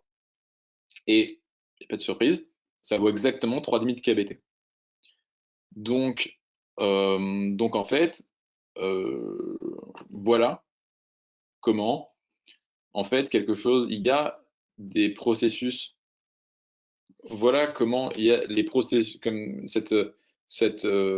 fait, à partir d'une distribution qui est en quelque sorte universelle, vraiment qui est fondamentale en termes des probabilités, ben on peut simplement proposer une distribution des vitesses pour les particules microscopiques dans notre gaz parfait, qui complète notre tableau, puisqu'on avait besoin d'une distribution de probabilité pour la position et une distribution de probabilité pour les vitesses, et maintenant on a les deux. Un tout petit aparté là-dessus, c'est que je vous ai dit que la semaine dernière, que globalement, en tous les cas, ce qu'on devait avoir, c'est quelque chose comme état, ce qu'on devait considérer selon le second principe de la thermodynamique, c'est un état qui maximise l'entropie. Eh bien, on peut montrer, alors bon, ça c'est un peu plus technique, mais en fait que cette distribution-là, c'est la distribution qui maximise l'entropie. Bon, c'est vraiment pour le dire, en gros, l'entropie mesure l'information qu'on a sur le système, hein, à quel point ce système est ordonné. S'il est très ordonné, on a beaucoup d'informations. S'il n'est pas très ordonné, on n'a pas beaucoup d'informations. Et maximiser l'entropie, ça veut dire que, en absence d'informations, le système doit maximiser le désordre, maximiser l'entropie. Nous, on est justement en train de dire que sur le système, on n'a pas beaucoup d'informations. On est en train de considérer les choses les plus générales, du type les particules peuvent être n'importe où, et leur vitesse, eh bien voilà ce que la maximisation de l'entropie nous donne également. Donc c'est pour vous dire que ces choses-là sont connectées et cohérentes. Je voulais simplement ici vous donner donc là, je suis en train de vous donner une sorte d'image, une sorte de premier aperçu de comment on peut attaquer ce problème très compliqué dont je vous parlais la semaine dernière, et avec des probabilités. Et donc, distribution de probabilités sur la position et sur la vitesse, on les a abordées. Et comment tester ça? Une petite, toute petite, un tout petit aperçu sur un test qu'on peut faire. Je vais vous présenter une modélisation numérique à partir d'un modèle de sphère dure. Donc en gros, considérez que les sphères qui sont à droite de votre écran, elles sont elles évoluent selon la loi de Newton avec à partir d'une situation initiale complètement aléatoire, et il y a des collisions élastiques entre les sphères et contre les murs. Alors, il y a une grosse différence avec le gaz parfait dont je vous parlais tout à l'heure, c'est que vraiment la taille des particules n'est pas négligeable. Mais bon, c'est pas très grave, hein, on les rendra plus petites que ça. Je sais pas si la vidéo passe très bien à l'écran, mais en gros, elle se déplace. En gros, si j'en mets plein et qu'elle se déplace, bon, bah, je laisse évoluer mon système, donc sur la gauche de l'écran. Puis à droite, là, c'est la distribution des vitesses que j'observe. Eh bien, au bout d'un certain temps, je vais effectivement avoir une distribution, c'est la ligne avec des points bleus que vous avez là. Effectivement, cette distribution, elle évolue, suivant, elle évolue, elle vient se coller contre la distribution des vitesses, hein, donc, qui s'appelle la distribution de Maxwell-Boltzmann, dont je vous ai parlé, et qui fondamentalement vient de l'universalité de la gaussienne. Voilà pour une sorte d'illustration du fait que bien ça fonctionne bien. Et on peut se convaincre que les arguments que je vous ai donnés sont les bons puisqu'on peut les observer. Donc la physique statistique, c'est une description comme ça en utilisant les outils de la probabilité d'un système microscopique qui est bien plus précis que la thermodynamique, puisque la thermodynamique se contentait de décrire ce même système par des variables d'état globales, des moyennes, la température, la, la pression, etc. Cette description probabiliste, elle permet maintenant de faire des calculs, de comprendre beaucoup de choses sur le système vu de loin, de nombreuses caractéristiques émergentes. C'est-à-dire qu'à partir de cette description microscopique, on peut se remettre au même niveau que faire des moyennes à partir de cette description et se remettre au même niveau que la physique, la thermodynamique, avec maintenant un outil qui vient vraiment de l'aspect microscopique. On peut, à partir de cette description, trouver des équations d'état. On en a parlé la semaine dernière, la relation qui relie les variables d'état. Donc on peut prouver des équations d'état, si l'on veut, non plus à partir de l'expérience, comme on faisait au 19e enfin, début 19e en faisant des expériences thermodynamiques, mais vraiment à partir d'un système microscopique. On peut étudier les transitions de phase, c'est-à-dire que les singularités, si vous voulez, qui apparaissent dans cette équation d'état. Et on peut étudier des choses beaucoup plus compliquées, comme les deux derniers points, qui sont par exemple les fluctuations autour de l'équilibre. Parce que maintenant, les probabilités nous permettent de comprendre certains états qui sont loin de l'équilibre, quelle probabilité ils ont d'arriver. Très faible s'ils sont loin de l'équilibre, mais quand même. Et puis alors même, ça permet d'étudier des systèmes qui sont hors équilibre, qui sont complètement hors de portée de la description thermodynamique classique, voilà, avec des probabilités, peuvent être étudiées. Bon, les deux derniers points, c'est vraiment plus pour vous donner pour vous parler de choses dont on ne parlera pas trop aujourd'hui, mais qui sont des domaines de recherche en fait assez actifs. Alors, maintenant que je vous ai donné cette vision un peu un peu opérationnelle, je vais vous parler de donc enfin, cet aspect, cette manière de penser les systèmes physiques a donné naissance à une partie de la physique qui s'appelle la physique statistique. Et cette physique statistique, elle a un modèle incontournable. Vraiment, bon, elle s'intéresse à énormément de systèmes et de modèles différents, mais il y en a un qui vraiment est incontournable. Ça s'appelle le modèle d'Ising. Alors, ce modèle, c'est un modèle qui est un modèle du magnétisme des matériaux. Ce qu'il faut comprendre, c'est que le réseau, c'est-à-dire la grille qui est sur le haut de votre écran, là-haut, eh bien, chaque nœud est un atome. Chaque nœud du réseau, chaque flèche, à l'endroit de chaque flèche se trouve un atome. Et en fait, la flèche représente le fait que chacun de ces atomes, en fait, un atome, il peut porter un moment magnétique, comme un petit aimant, qui est orienté soit vers le haut, soit vers le bas, comme la flèche l'indique. Bon, ça, on l'appelle le spin, on le note sigma. Et si c'est vers le haut, on définit sigma comme étant sigma égale plus 1. Si la flèche est vers le bas, on définit sigma comme étant sigma égale moins 1. Et ce qu'on va dire, c'est que ce qu'on veut en fait modéliser, c'est le fait que quand on prend deux atomes qui ont un moment magnétique, qu'on les met proches, comme deux voisins par exemple dans ce réseau, en fait ils ont tendance à être parallèles. Ils ont envie, c'est-à-dire que le système est plus stable si deux voisins ont des spins alignés. Donc vers le haut ou vers le bas, vers le bas. Et pour modéliser ça, ce qu'on fait, c'est que, en tout cas, c'est ce que la proposition qui est faite avec ce système, c'est de le faire de cette manière-là, c'est de considérer que l'énergie du système, c'est moins J de la somme sur les voisins, les couples de voisins IJ, sigma I fois sigma J. Alors, c'est un peu barbare. Ce qu'il faut comprendre, c'est quoi?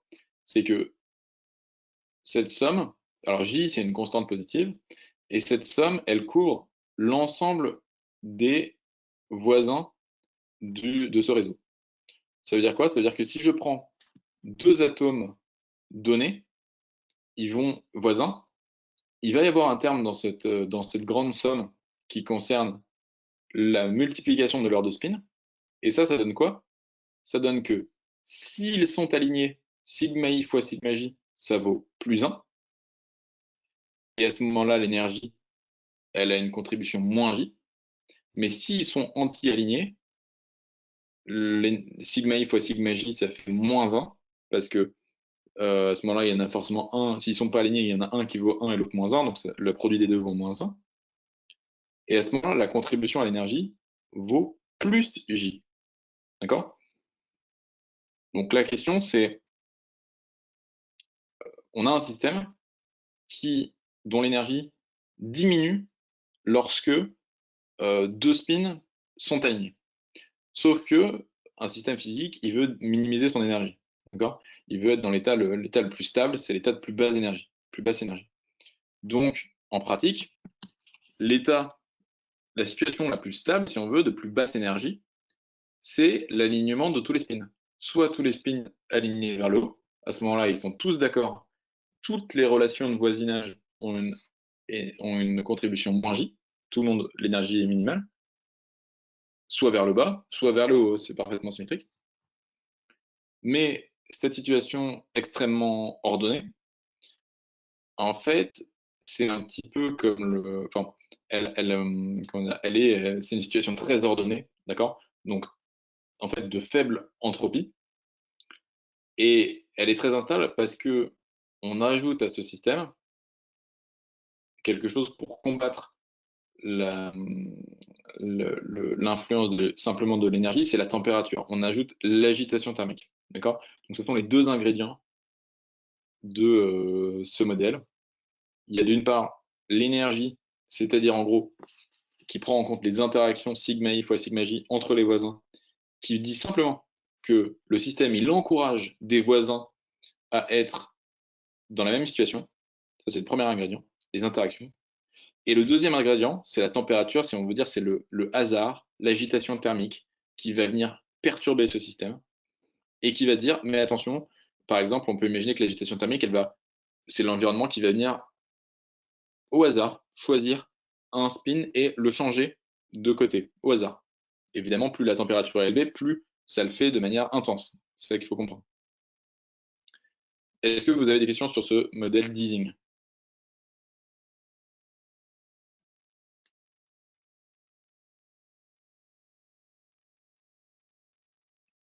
Non, c'est clair? Est-ce que les deux ingrédients sont clairs?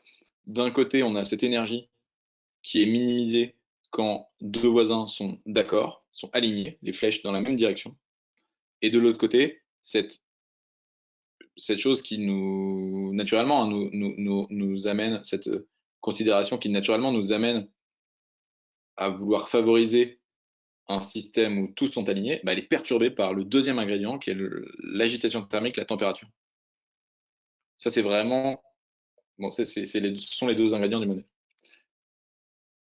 Et en fait, ce qu'on observe, ah oui, alors c'est un modèle, oui, alors c'est très important. Ce modèle, qu'est-ce qu'il a d'intéressant? C'est que c'est vraiment paradigmatique de la physique statistique, c'est-à-dire quoi? C'est-à-dire qu'il y a en gros un grand nombre d'individus dont le comportement est aléatoire, hein, c'est ce que je vous dis depuis le départ, c'est que on modélise des systèmes microscopiques aléatoires avec les probabilités, parce que sinon on peut pas s'en sortir. Donc il y a les probabilités, le comportement est aléatoire.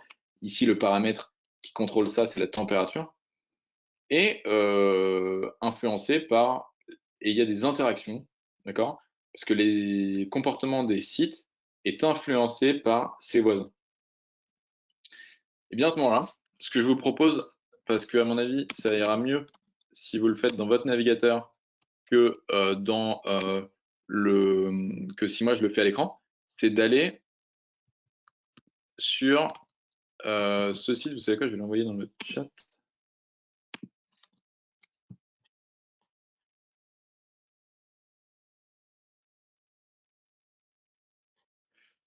Alors, est-ce que vous avez reçu le lien dans le chat, oui? Oui, c'est bon. Donc, si vous entrez ça dans le navigateur, vous allez voir ce que je vous mets à l'écran. C'est-à-dire, donc, ce qui nous intéresse, c'est l'encadré simulation. L'encadré simulation, en gros, c'est exactement le système que je vous ai décrit, d'accord? Donc, on a un réseau en deux dimensions où les atomes sont soit orange, soit blanc s'ils sont vers le haut ou vers le bas.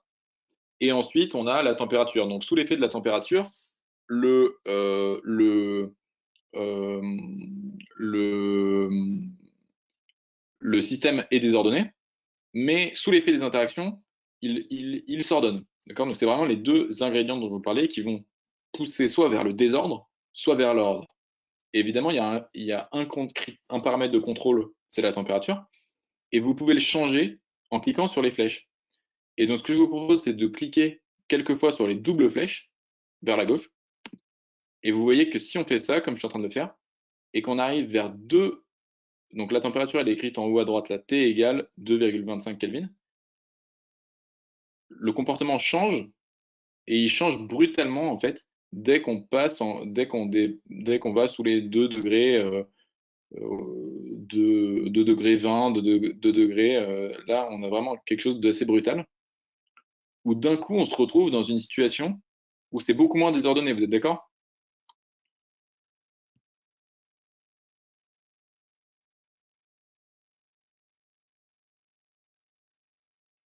Là, à mon écran, par exemple, alors que vers 4 degrés, on avait quelque chose qui était orange et blanc complètement désordonné, et où l'orange avait le même poids que le blanc, quand on arrive à 2 degrés et quelques, et un peu moins, eh bien, on voit qu'on a des grands aplats, c'est beaucoup moins désordonné, c'est beaucoup plus ordonné. Et puis, bon, bah, il y a clairement une couleur qui l'emporte sur l'autre. On a un déséquilibre. Et si on descend très très bas, par exemple, là, je suis descendu vraiment à 0,1 Kelvin. Ça met vraiment du temps. Là, je suis descendu à 0,1 Kelvin et ce qu'on voit, c'est que là, vraiment, l'ordre règne, la température est très basse, donc il y a très peu comment dire, d'agitation thermique, donc il y a très peu de désordre, l'ordre règne, et à ce moment-là, c'est ce que je vous disais, le système favorise une situation où les voisins sont d'accord entre eux. Est-ce que vous avez des questions là-dessus? Est-ce que vous avez réussi à le faire sur votre ordinateur? Est-ce que vous êtes convaincu par ce que je vous dis? Ouais, ouais, très convaincant. Donc c'est ça vraiment ce qu'on observe, c'est la transition brutale, hein, de au-dessus de 2 degrés Kelvin à quelque chose de très désordonné où c'est le désordre qui règne, et brutalement à 2 degrés Kelvin, un changement violent du, du comportement global de ce système, qui est que l'ordre est favorisé et que d'un coup, en fait, surtout ce dont on peut se rendre compte, c'est que d'un coup, en faisant varier la température vers le bas, voilà, c'est ce qu'on observe ici. Alors, j'ai remis mes slides. Est-ce que vous voyez bien ça dans le partage d'écran?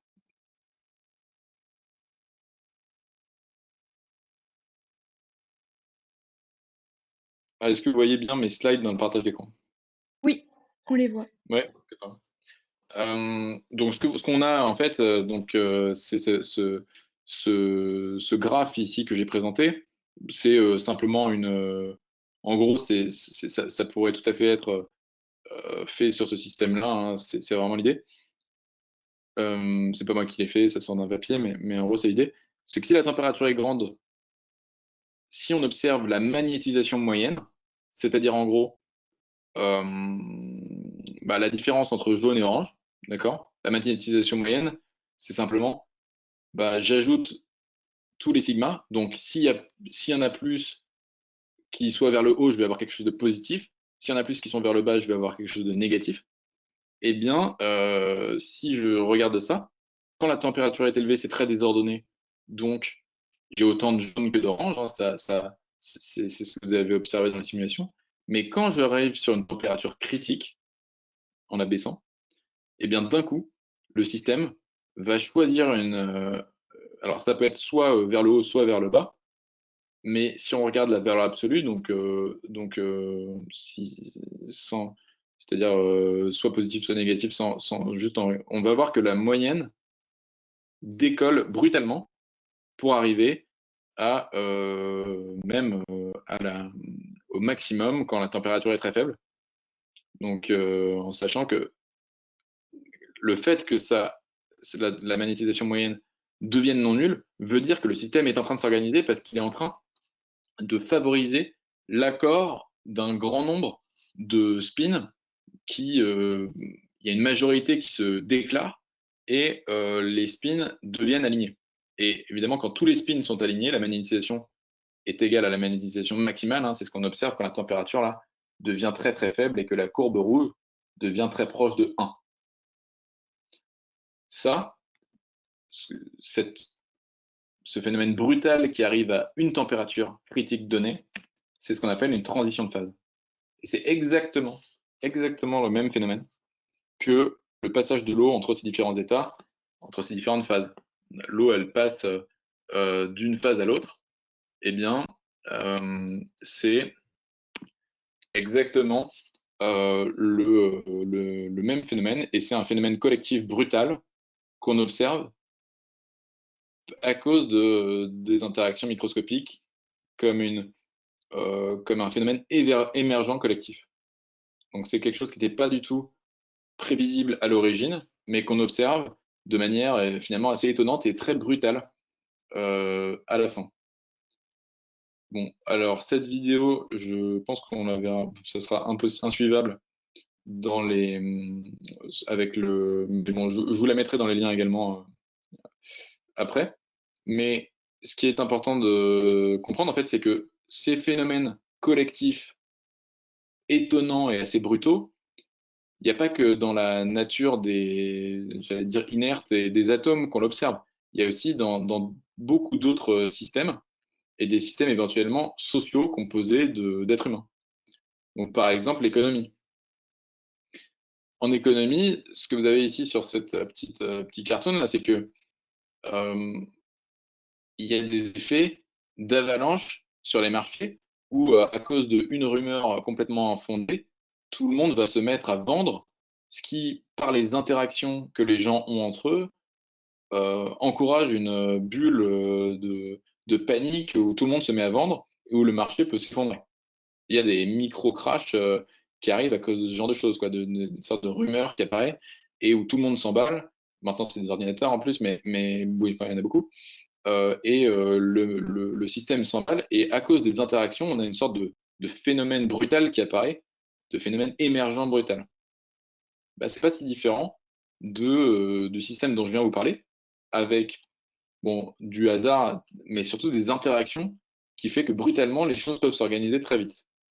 Il y a des gens qui essayent d'étudier l'économie du point de vue de la physique statistique, comme je voulais un peu suivant les mêmes idées que celles que je vous ai présentées aujourd'hui. D'autres phénomènes collectifs, on peut le comportement des foules. Il y a pas mal de,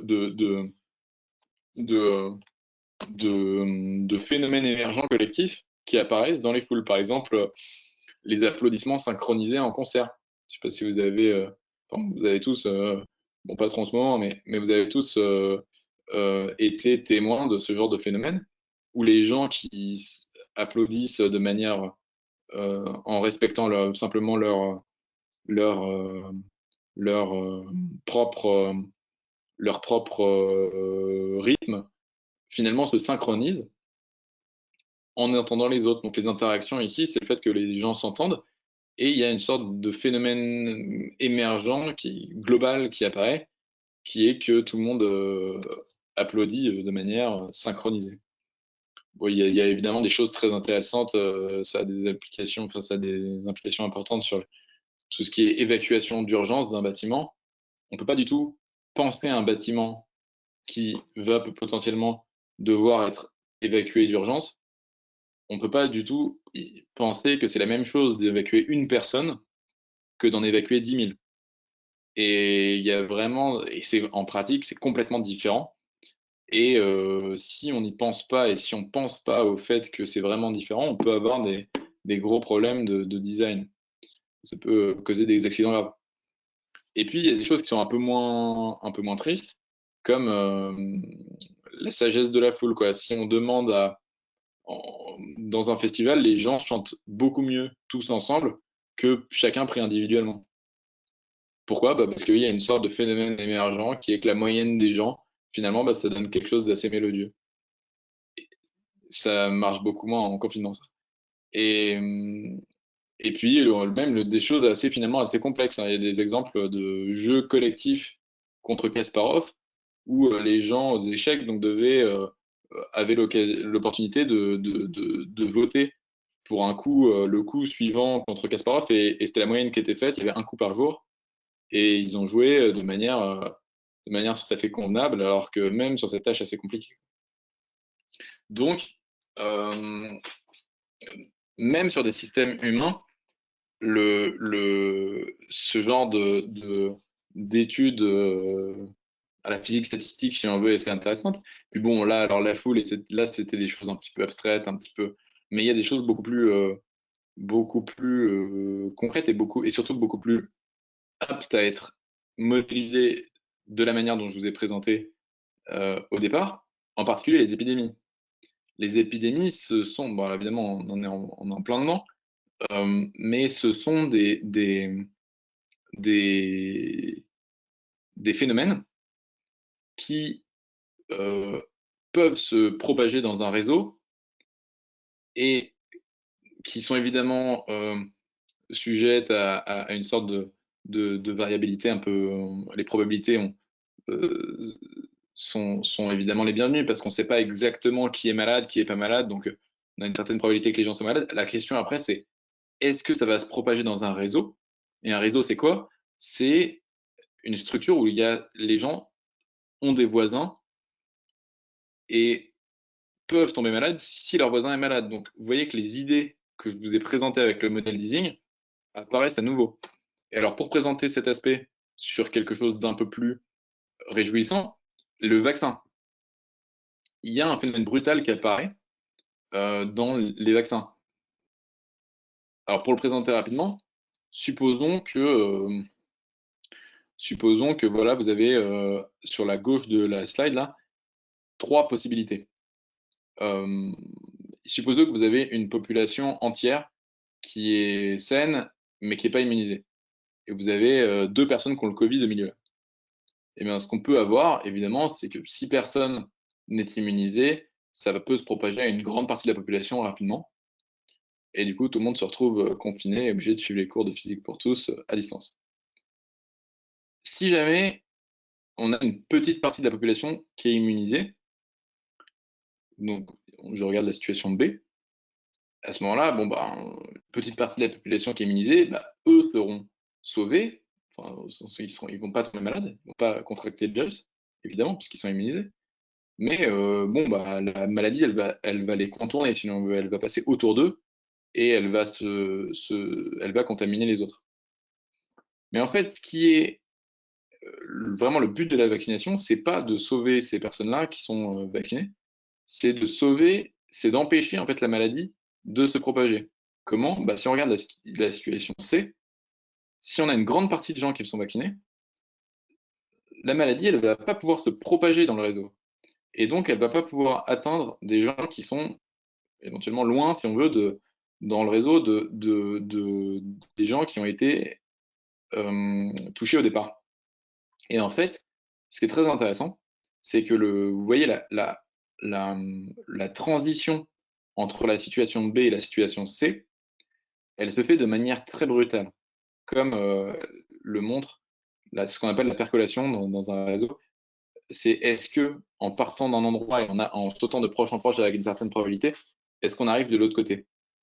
Est-ce que la maladie va se propager ou est-ce qu'elle va contaminer quelques personnes et très vite se résorber? C'est vraiment ça, là. Évidemment, c'est un énorme enjeu en ce moment. Et en fait, ce qu'il y a d'intéressant, c'est que c'est sujet à des effets de seuil très importants, comme celui qui est présenté sur la droite de l'écran. Donc ça veut dire quoi? Ça veut dire qu'en gros, là, si vous voulez, en bas, on a la probabilité P que quelqu'un soit vacciné dans la population. D'accord? Donc, si un voisin, enfin, est-ce que je peux avoir est-ce que, voilà, quelle est la proportion de gens vaccinés dans la population CP? Et en 1, on a en gros, En 1, on a en gros quelle est la probabilité, bon, c'est pas tout à fait ça, donc je brode un peu, mais en gros, quelle est la probabilité que les, la maladie ne se propage pas à très très loin, quoi. Enfin, qu'elle meurt très rapidement, si on veut. Eh bien, on voit que même s'il y a la moitié des gens vaccinés, mettons, euh, c'est-à-dire moins que 0,5, enfin moins que ouais, à 0,5, c'est-à-dire moins que 0,593, qui est le seuil ici, eh bien, la maladie va pouvoir se propager sans problème. Mais dès que je dépasse le seuil, et si j'arrive à 0,6, directement, la maladie va beaucoup moins pouvoir se propager. Donc, on a une sorte de, il se passe rien de 0 à 0,5, et puis c'est entre 0,5 et 0,65, si on veut, que tout se passe. Et donc un effet brutal, qui est vraiment, encore une fois, un phénomène émergent collectif, de la même manière que la transition de phase qu'on a vu tout à l'heure, où on avait l'augmentation brutale de la magnétisation quand on diminue la température, qui est une transition de phase qui est vraiment la même chose que quand de l'eau passe brutalement de l'état liquide à l'état solide quand la température passe par le seuil 0 degré Celsius.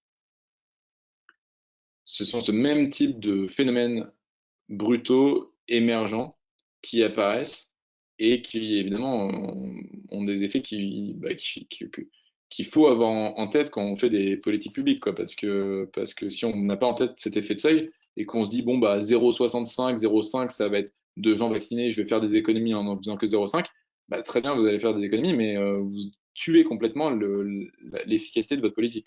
Donc, c'est des effets brutaux et émergents qui sont pas intuitifs, qu'il faut vraiment avoir en tête dans ce genre de choses. Pour ça, on peut appliquer ces études de physique statistique à des systèmes sociaux, comme je viens de le dire, où finalement, on n'a plus des atomes, on a des individus. Une série, notre système est composé d'un grand nombre d'agents, des gens, quoi, dont le comportement est aléatoire. Hein, on a dit qu'on fait des probabilités depuis le début, mais le comportement de chacun est influencé par le comportement de mes voisins à travers des interactions. Tout à l'heure, le fait que deux flèches sont encouragées à être parallèles, mais on peut imaginer d'autres choses. Alors évidemment, ces modèles, ils sont très très loin d'être parfaits. Hein. On peut pas vraiment modéliser une société comme étant juste un ensemble d'atomes sur un réseau avec des flèches vers le haut ou vers le bas, mais ça donne parfois des prédictions étonnantes. Alors, très rapidement, je veux vous dire que cette modélisation de la société selon des principes physiques, en fait, c'est une idée qui remonte à assez loin et au moins, euh, au moins à 400 ans. Parce que le premier qui avait vraiment une volonté ou une méthode d'analyse de la société qui soit un peu selon ce principe un peu mécaniste, un peu théorique, c'était Thomas Hobbes, qui dans son Léviathan a posé une méthode assez mécaniste pour, et à partir de cette méthode-là, bon, a eu l'interprétation qu'il a eue pour proposer un mode d'organisation bon, assez pessimiste de la société. Mais ce qui est intéressant de retenir ici, c'est que c'était le premier à avoir vraiment cette analyse mécaniste de dire, bon, bah, pour s'organiser, partons voilà, d'un système qui qui soit vraiment mécaniste euh, pour analyser le problème. C'est un peu le premier à avoir fait ça, en fait, à avoir eu cette démarche. Ensuite, le grand essor, si on veut, de de cette idée de modéliser la société par un système physique, vient d'une découverte de Pierre-Simon de Laplace, qui est un mathématicien français, qui a développé l'étude des statistiques au 18e et qui s'est rendu compte qu'il y avait dans les statistiques qui étaient en train d'être établies des lois générales. Et en fait, c'est lui qui s'est rendu compte que la gaussienne, qui avait été étudiée mathématiquement par Gauss, apparaissait naturellement dans énormément de, de, de, de relevés statistiques. En particulier, il étudiait surtout le nombre de naissances de garçons et de filles, la différence qu'il y a chaque année entre le nombre de garçons et de filles. Il s'est rendu compte que c'était une variable qui était distribuée selon une gaussienne. Donc, cette courbe dont je vous ai parlé tout à l'heure, universelle. Évidemment, ce genre de découverte, ça encourage à chercher des lois générales qui me donnent ces résultats universels. Ce genre de résultat universel doit découler de principes universels qui régissent la société, qui régissent les systèmes collectifs. Et la question qui se pose finalement, en tout cas que Adolf Kettler s'est posé en découvrant les régularités qui ont été mises en évidence par Laplace, c'était ça. C'était quelles sont les lois qui régissent la société. Et donc, c'est une citation ce qu'il a écrit, et qui résume assez bien cette philosophie, c'est que l'homme est libre, sans doute, mais la petite perturbation aléatoire bon, aléatoire, évidemment, elle est libre, donc c'est lui qui l'a choisi, mais bon, si on la prend quelqu'un au pif, cette perturbation est aléatoire, eh bien, cette perturbation qu'il apporte, finalement, ne va pas altérer violemment la loi, et en fait, ces lois prennent en compte toutes les perturbations des gens et donnent des résultats universels, donc dont on peut essayer de chercher les lois. Bon, cette histoire ne va, enfin, il y a plusieurs scientifiques, plusieurs penseurs, surtout dans l'histoire, dans la deuxième moitié du XXe, qui sont intéressés à ces choses-là. Et si vous en avez probablement jamais entendu parler, c'est que ça n'a pas du tout eu le succès escompté par Ketley en particulier. Donc, c'est pas du tout quelque chose de parfait. Mais c'est une idée qui est assez vieille et qui a quelques succès, malgré évidemment la grande limitation de ces systèmes. On a depuis longtemps dépassé le positivisme. Un exemple de modèle qui donne des résultats assez étonnants, c'est un modèle de ségrégation sociale. C'est un modèle qui a été introduit par Schelling dans les années 70. Et l'objectif, c'est d'expliquer la ségrégation des individus entre le phénomène de ségrégation où les individus se partagent l'espace entre des différentes communautés ségrégées, habitées par des communautés différentes. Alors, le modèle est assez simple et c'est celui-là. Supposons qu'on a un quadrillage et que chaque case est un site d'habitation. Bon, la population, elle est composée de deux communautés, donc disons rouge et bleu. Donc il y a les personnes bleues et les personnes rouges, et au début, elles habitent à des endroits complètement aléatoires. Les individus, ils ont un seuil de tolérance.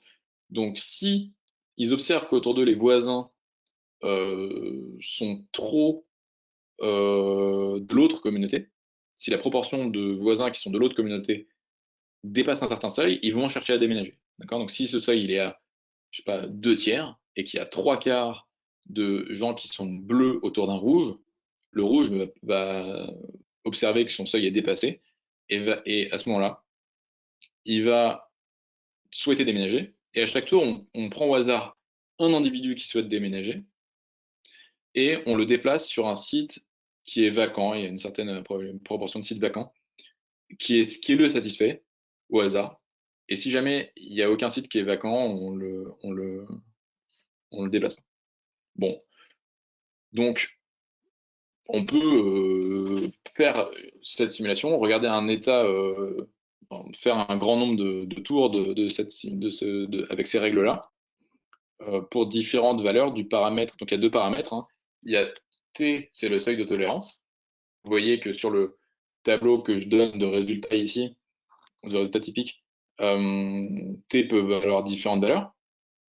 Et puis, il y a une proportion ρ de sites vides. Bon, c'est pas très important. Regardons simplement la première ligne, en haut, rho égale 2%. Vous voyez que si si le seuil de tolérance T est extrêmement élevé, 3/4, bah, vous voyez que bon, la population est assez mixée. Bah, c'est normal, ils sont extrêmement tolérants, puisque il leur faut 3/4 de gens qui sont différents d'eux pour avoir envie de déménager. Donc ils sont assez tolérants. Mais si on va juste vers la gauche et qu'on prend un taux de 5 septièmes qui est plus grand qui est assez grand, hein. C'est juste en dessous de 3/4 et c'est au-dessus de 1,5, eh bien directement on observe une ségrégation de la population. Et pareil pour taux 1,5, et quand ils sont très intolérants vers la gauche, en fait, il n'y a plus la place de les satisfaire, donc le système ne se fait plus. Mais en fait, vous voyez qu'on a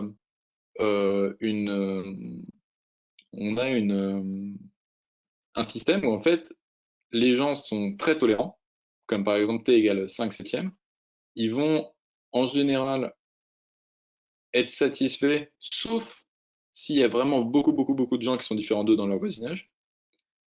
Et pourtant, la situation, donc individuellement, ils sont très tolérants, et pourtant, on se retrouve quand même à la fin avec ce phénomène collectif brutal qui apparaît dans une situation complètement ségrégée, où vous voyez un t égale 5 septièmes pour rho égale 2%, il y a d'un côté les bleus, d'un côté les rouges, deux communautés parfaitement séparées, alors que individuellement, chaque personne est très tolérante. Voilà le genre de résultats franchement étonnants que des modèles comme ça peuvent mettre en évidence.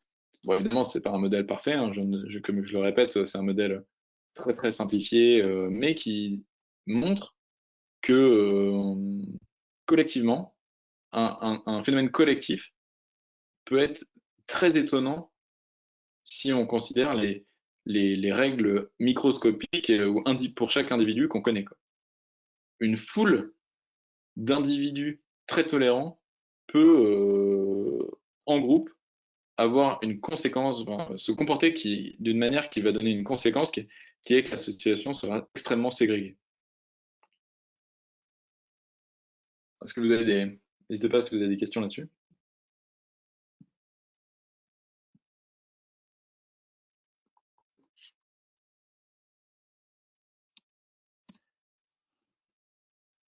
Alors, je vais vous donner juste je ne vais pas trop rentrer dans les détails, mais je vais vous donner un autre exemple de mode de système, de modèle social pour lequel on peut facilement imaginer une modélisation de type physique statistique, c'est les embouteillages, le trafic routier.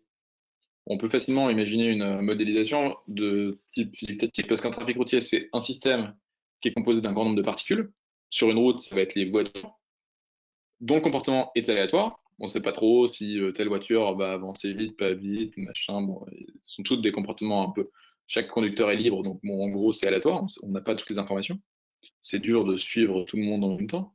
Mais ce comportement aléatoire, il est influencé par les voisins, puisqu'il y a une interaction évidente avec la voiture de devant, avec la voiture de derrière, éventuellement avec les voitures sur les côtés. C'est qu'on n'a pas envie de leur rentrer dedans. Donc on va éviter la collision.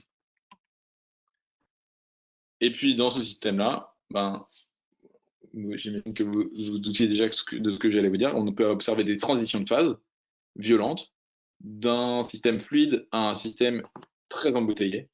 Et c'est l'apparition d'un embouteillage, le blocage de ce réseau. Alors, on peut faire des études un petit peu théoriques et probabilistes de ces systèmes-là et observer qu'on a effectivement des transitions de phase. Bon, on a ici une phase très embouteillée avec avec la ligne droite et une phase non embouteillée avec les pointillés. Je ne vais pas rentrer dedans dans le détail. Et une dernière chose qui est intéressante, et je vais conclure là-dessus, c'est le fait que dans les systèmes sociaux, on a aussi parfois des choses qui, enfin les systèmes sociaux très généraux, il y a quelque chose d'assez important, c'est que euh, on a euh, parfois des très grandes inégalités. Et ces inégalités, elles sont souvent le signe d'une universalité un petit peu différente de celle de la gaussienne. Donc je vous ai dit que la loi gaussienne, c'était une loi universelle parce qu'elle apparaissait dans énormément de systèmes différents, sous énormément de formes.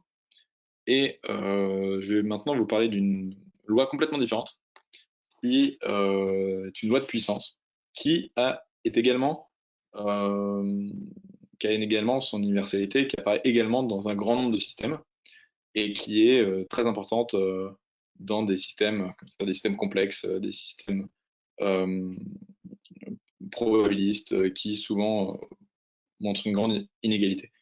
Alors, historiquement, dans la première partie du XXe siècle, il y a un scientifique qui s'appelle Zipf, qui aimait beaucoup de Joyce, qui aimait beaucoup de James Joyce, et il s'est dit, bon, dans l'Ulysse, il a compté les différents mots qui apparaissent. Alors, il a découvert que, par exemple, le mot le plus courant, il revient 8000 fois dans le livre. Le 10e mot le plus courant apparaît 800 fois dans le livre. Le 100e mot le plus courant apparaît 80 fois dans le livre. Évidemment, il est un petit peu plus loin. À votre avis, combien de fois apparaît le 1000e mot le plus courant?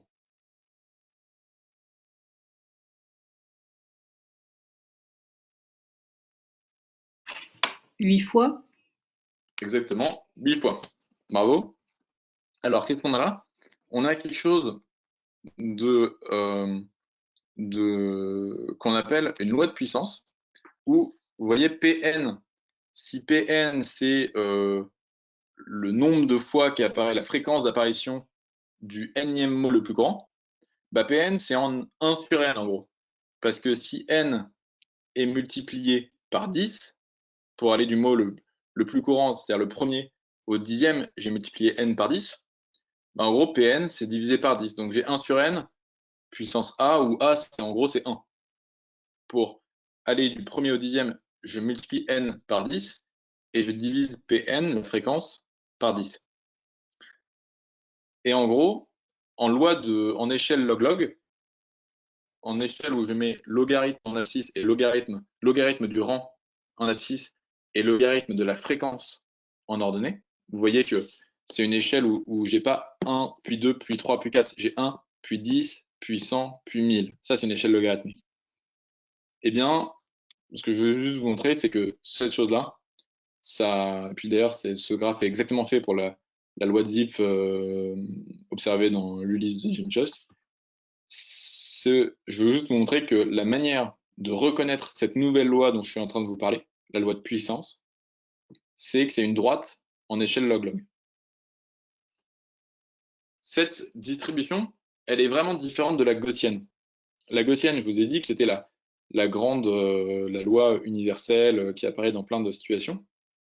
Mais la gaussienne, si je la trace en échelle log-log, donc je vous ai dit que vous voyez que la courbe bleue, enfin la droite bleue, c'est la loi de puissance. Je vous ai dit, hein, c'est une droite en échelle log-log. Donc c'est la droite.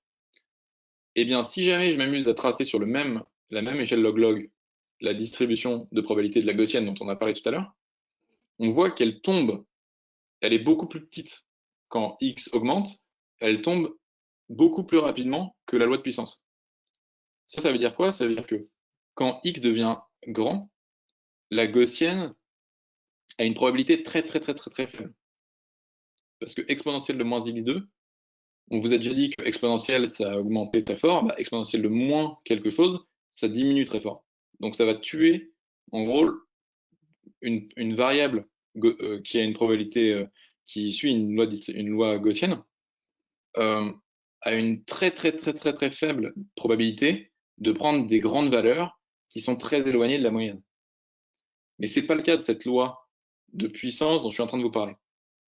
Parce que une loi de puissance, elle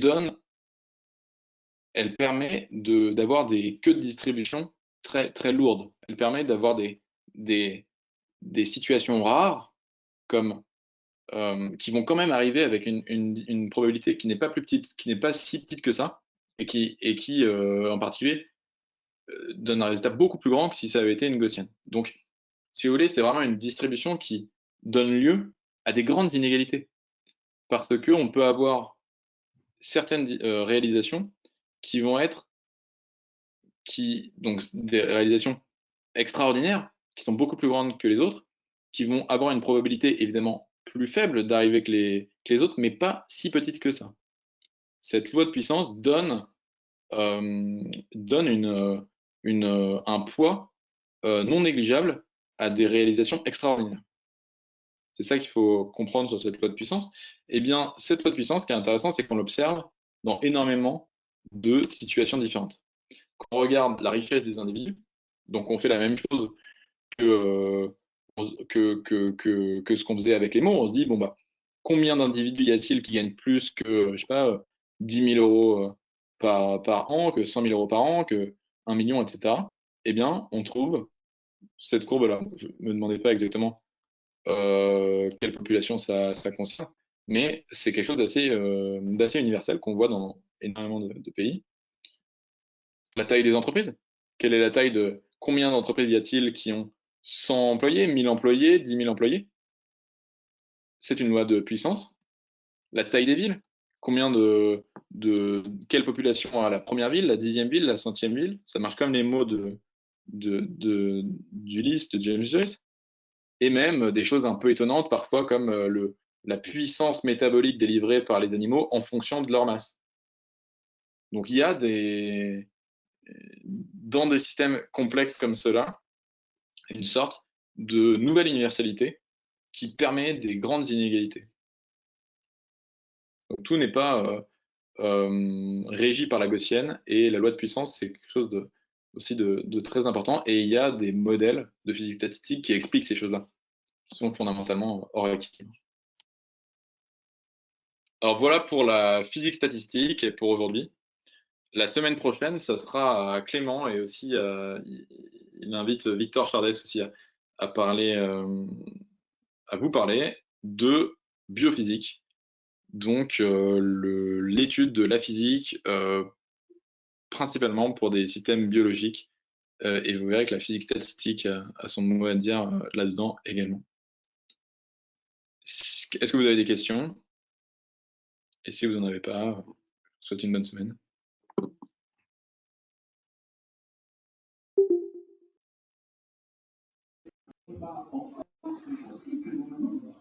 Merci, au revoir.